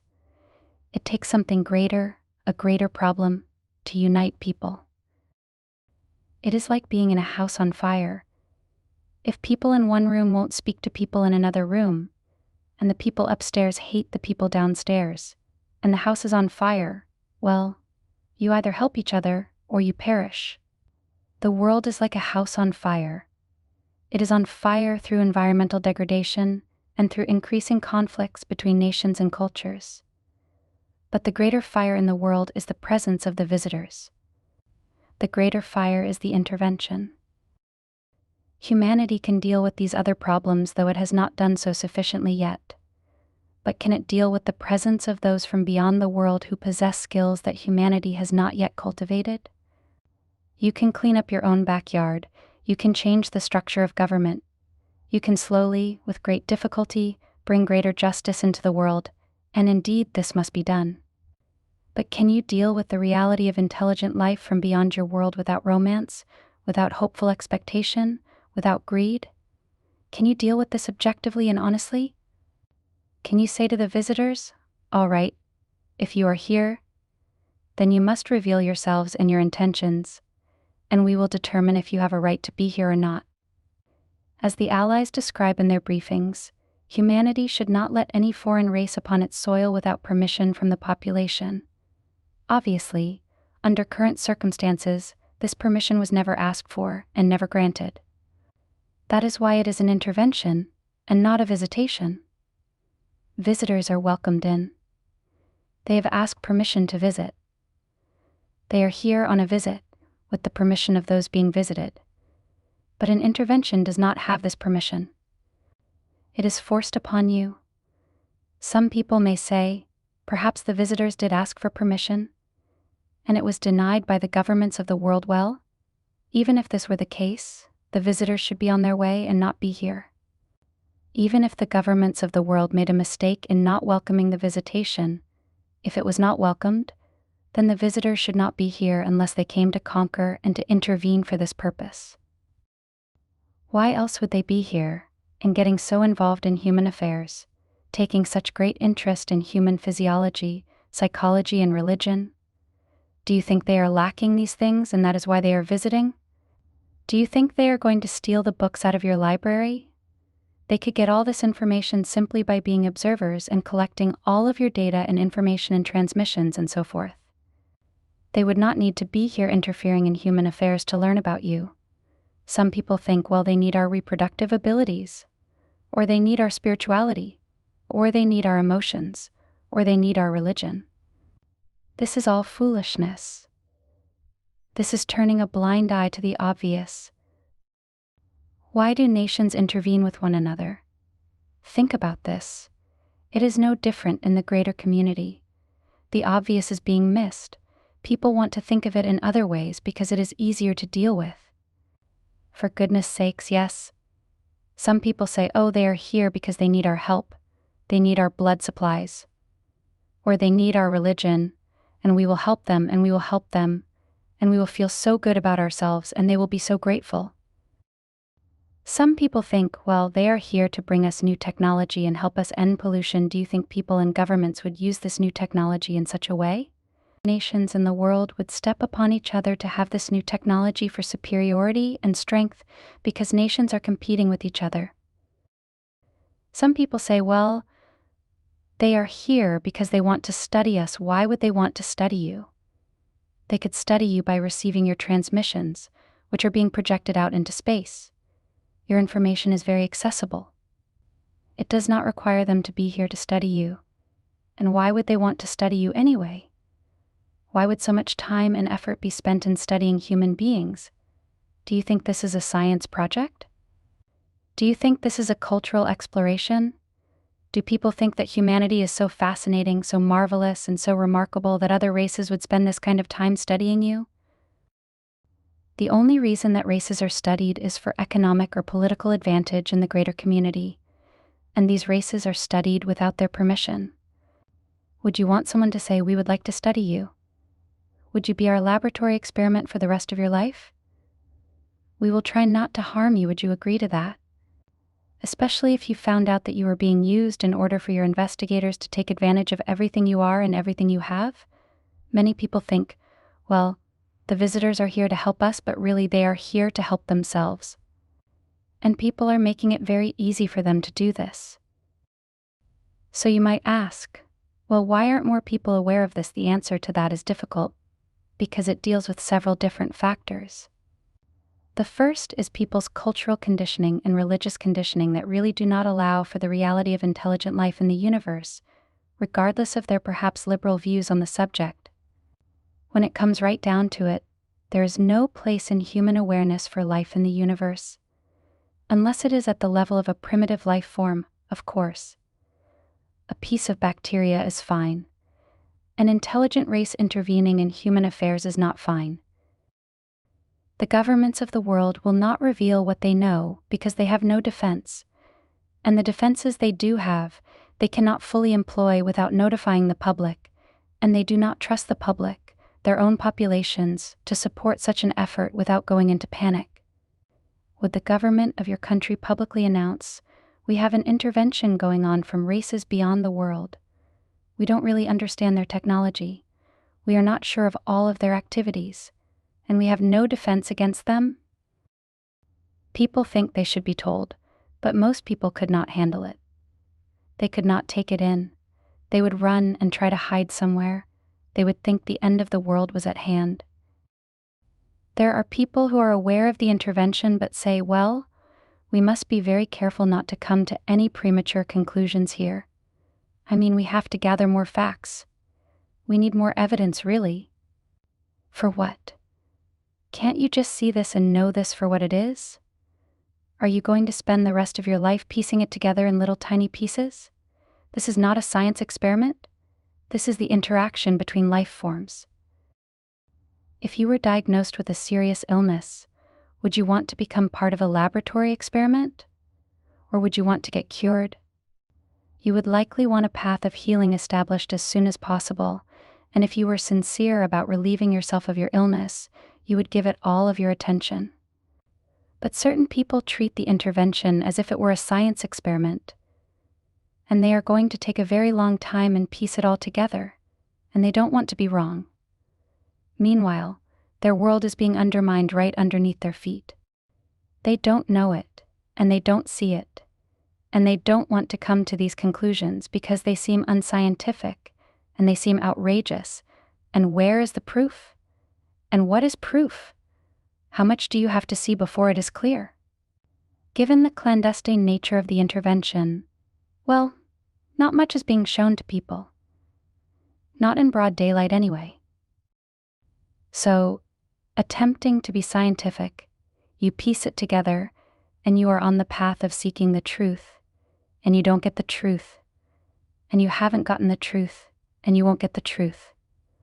And you are ambivalent about getting the truth because if you really see what it is, well, your science experiment is over, and now you must really act. You must really do something. And your colleagues will look at you like you are crazy, like you have lost your mind, like you have given up your reason and objectivity and taken a wild and outrageous position. So as much as the truth is sought, at least in theory, it is denied, and no one wants to take the risk of knowing anything. This is a very hard thing to come to terms with, by the way. We understand this. This may be the hardest thing you have ever come to terms with, other than your own mortality. We don't expect people to simply accept this at first notice, but we must address those tendencies, beliefs, and attitudes that prevent people from knowing this at any time. You don't want to wait for the proof because then it will be too late. By then, there will be very little recourse. Then people will say, well, the visitors have really taken over everything now. I guess it means that's why they're here, and what do you do then? Protest? Write letters to your senator? Complain to your friends? This is a very serious situation. People must take risks here to see and to know. But even in taking risks, you need some help because you cannot see what is beyond your borders. Could the Native American peoples understand the intricacies and competition between European nations? No, they could not. Not without help from a more mysterious source. And indeed, at that time, the angelic presence was active in trying to notify the peoples of the Americas that great and tragic changes were coming. But like yourselves, the natives could not respond because it was outside the realm of their worldview. It did not fit with their beliefs or understanding, and so such revelations, to the extent they could be made available to people, were largely rejected or ignored. Do you think that the angelic presence just looked the other way and let the Native American peoples be obliterated? People want things to work out well. They want to be comfortable. And so they do not look, and if they look, they do not see, and if they see, they do not comprehend because of what they want. People do not want war, and as a result, they deny war until war overtakes them. Instead of eradicating the conflict at the very outset, as soon as the spark is lit, they wait for the fire to reach them, and then they say, oh, we have to stop this. People ask, well, what can we really do? There is a great deal you can really do. You must begin with awareness. You must have an understanding of what you are dealing with. You must not allow any alien force to set foot on the soil of this world without the express permission from the people of your world. You have these rights. You must exercise them. Here it is necessary to take a very prosaic view of life in the universe. Look up at the stars. They are physical. This is not the heavens you are looking at. This is not your heavenly state. Everyone in the universe, living in physical life, must deal with the rigors of physical life survival, competition, hardship, deprivation. Technology does not end these requirements and these difficulties. In fact, it can make things even more complicated. It solves some problems and creates others. You must have an adult view of life in the universe. If you have an adolescent view, you are not going to understand, and your lack of comprehension could truly be tragic. The awareness must be established. This is the purpose of the Allies briefings, to establish the awareness, not to answer every question, not to give you a complete understanding, but to give you an awareness. Gaining an awareness is being alerted to something. It does not mean all your questions regarding it are answered or even addressed, but it does mean you are aware of something. The Allies' message is very simple and very short, and in many ways very general because it is here to arouse awareness and to correct misunderstanding. That is its purpose. Beyond this awareness, there must be a development in spiritual understanding, an awareness of the mental environment, and the willingness to establish greater cooperation between nations and cultures. This is a worldwide problem. It is not a problem for Americans or British or Chinese. It is a worldwide phenomenon. The intervention does not prize one race over another, except insofar as one race can help achieve the intentions of those who are intervening. In this, there is much emphasis on America, because it is the most powerful, influential nation.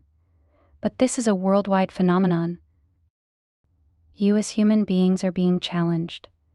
Your right to be here, your right to be free and self-determined in the universe, is being challenged. Those who are intervening in human affairs believe that you cannot rule yourselves and that you will destroy the world, and so they feel that it is their right and privilege to intervene. Their attitude is, well, these human beings, look at them. They are like animals. We will bring order and structure here, and some people will think, oh, that is wonderful. Finally, we will have order and structure. Do you really want order and structure imposed upon you in this way and to this degree? This is not the way that humanity will advance or become elevated. This is not the way humanity will establish cooperation and peace within the world. Do you want to be occupied? Because that is what you are facing. A vast, global occupation. And many people will say, well, I just can't deal with this. I have other problems. We say, what other problems do you have that are more important than this? Yes, there are other things in everyone's life that must be dealt with and resolved, but not at the expense of this awareness. This is the most important awareness that one can have in life, in this world, at this time. So you begin with awareness, and then you must study and learn things about life in the universe. And where can you learn this? At the university? In church? From your parents? From your friends? From the newspaper? Or a magazine? What teaches you about life in the universe can be learned in part from human history. The understanding of how the world has evolved, and the forces that have shaped it, and how nations have interacted with each other will teach you a great deal about life in the universe because it is not different. It is only happening on a much greater scale with many more different influences and participants. You need a very sober view of intelligent life in the universe, and you must understand, counter to what is believed by many today, that technology will not save you. It will only change you. Technology has not saved any race in the universe. It has only changed them. Yes, there are nations that can overwhelm and dominate others because of technology, but these invading nations have been changed themselves by technology. Technology actually makes you vulnerable in the greater community. If you have technology that no one else has, well, everyone wants what you have now. And how are you going to defend what you have and protect what you have? It is a problem that very wealthy people face even in your world. How are they going to protect their wealth and their privilege? This totally changes their lives, their friends, their priorities, and can indeed make their lives truly miserable, and often does. The best position in the greater community is to be self-sufficient, independent, and extremely discreet. This is wisdom on a greater scale. Yet you can understand from human culture and your own history how this can be true and why this is true. Does the person who just won $1 million go out and tell everybody? Well, things will change if they do. Discretion, discernment, very important. More important now than ever before. Therefore, a great deal can be learned from your own history. You take an objective view and say, well, this is what happens when nations of different capabilities interact. Yet many people still think it's manifest destiny. It must be this way. It's the way it is. And it can't be changed. And it would have happened this way anyway. That is ridiculous. It could have happened in many different ways. It could have gone many different ways. History did not have to turn out the way it did. And there are other people in the world who think, well, whatever happens is the right thing to happen. This is even more ridiculous. Yet while much may be learned by studying human history, culture, and psychology, there must be new information as well, a new perspective. It is not simply new information you need as much as a larger perspective.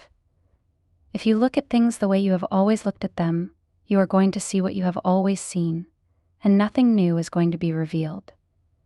So to have a new understanding, a new revelation, requires a different perspective.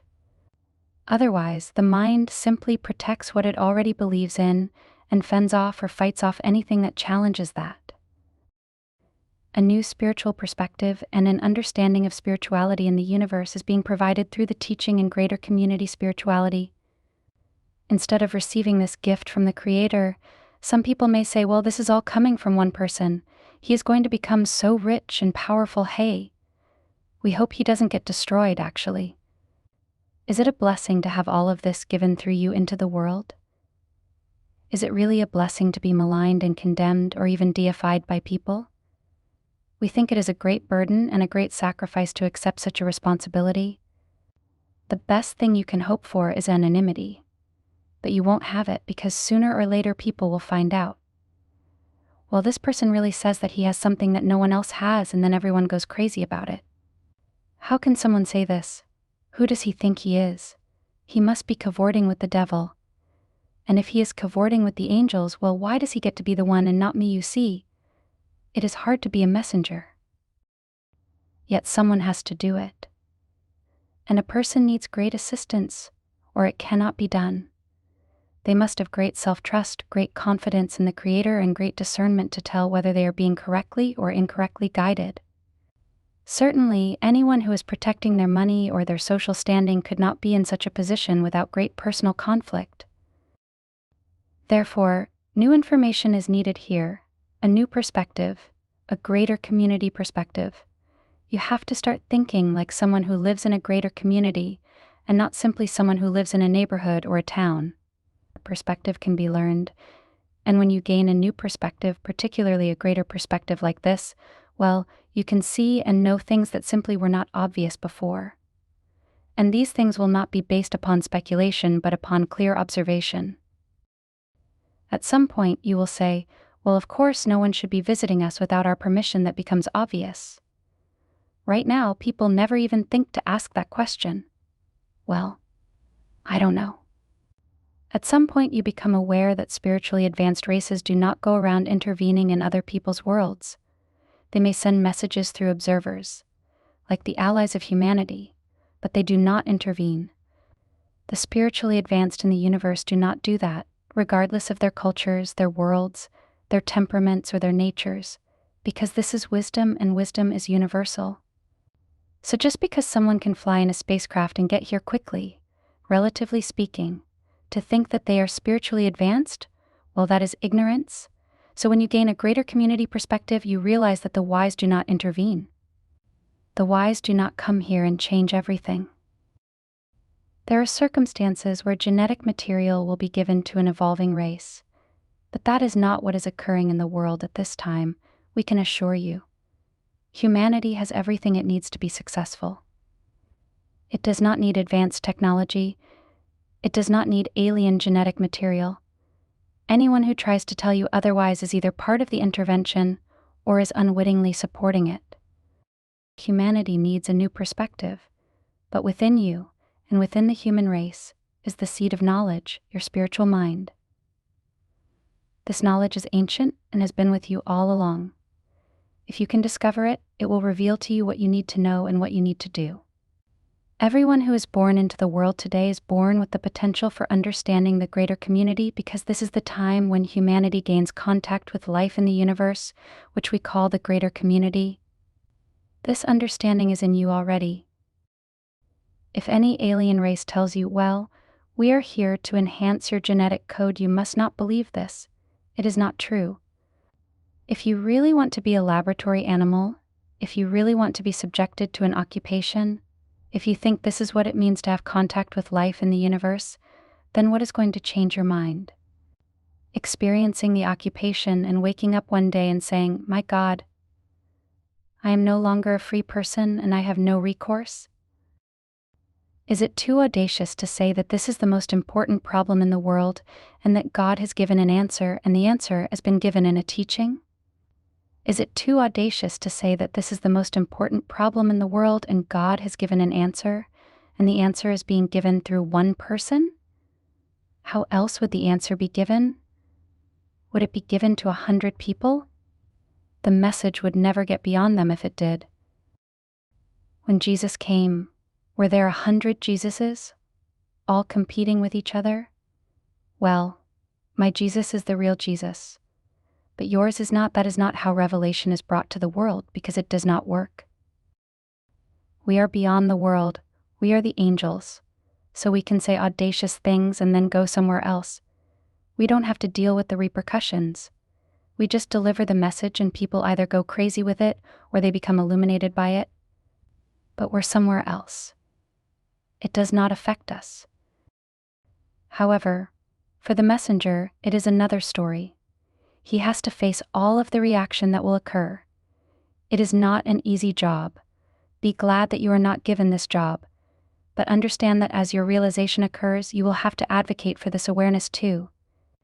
You will not have the difficulty that the messenger has, but you will face all the things that we are talking about. You will see the effects of the intervention. You will see the effects of the pacification program. You will see how listless people are, how critical they are, and how much they are in denial, and all of their outrage and all of their suspicion and all of their fear and all of their avoidance. You will see. It will be as clear as day. And you will understand then how revelation occurs in the world. When the message has to be given and time is of the essence, this is how it occurs. This is the difficulty. This is the challenge. The real problem ultimately is not with the intervention, though that is a real problem. The bigger problem is human responsibility, the ability of people to respond, the lack of response, the ignorant response, the negative response. If people cannot respond, well, the world will be given away. There are not many visitors here in the world. Their numbers are not that great, but their job is being made easy because of human acquiescence and human ignorance. Again, the response. The ability to respond, responsibility. If there is no responsibility, well, people will not respond, and the occupation will happen right beneath their feet. And people will think, oh well, something is going on in the world. Things certainly are changing. And it will seem to be okay until they find out what it really is. That is why at this time an urgent message is being delivered. The awareness is the first thing. Then you must learn about life in the greater community, which you can begin to do by looking at your own world objectively. Then you must begin to gain a greater community perspective and learn about life and spirituality in the universe. This is now being presented in the teaching on greater community spirituality. Not everyone will be able to learn this teaching, but enough people in many places will need access to it in order to comprehend what is going on. Humanity could end the intervention tomorrow if it were informed and aware. Humanity could prevent a future intervention of this kind if it were informed and aware and united. People are so preoccupied with themselves that their borders are undefended. Oh yes, they have borders between each other, tremendous borders, walls and resistance and hostility, but your borders to space are undefended. You have no walls to prevent the outside from coming in because you do not think there is an outside that can come in or that will come in. This, then, is a time for courage, trust, and honesty.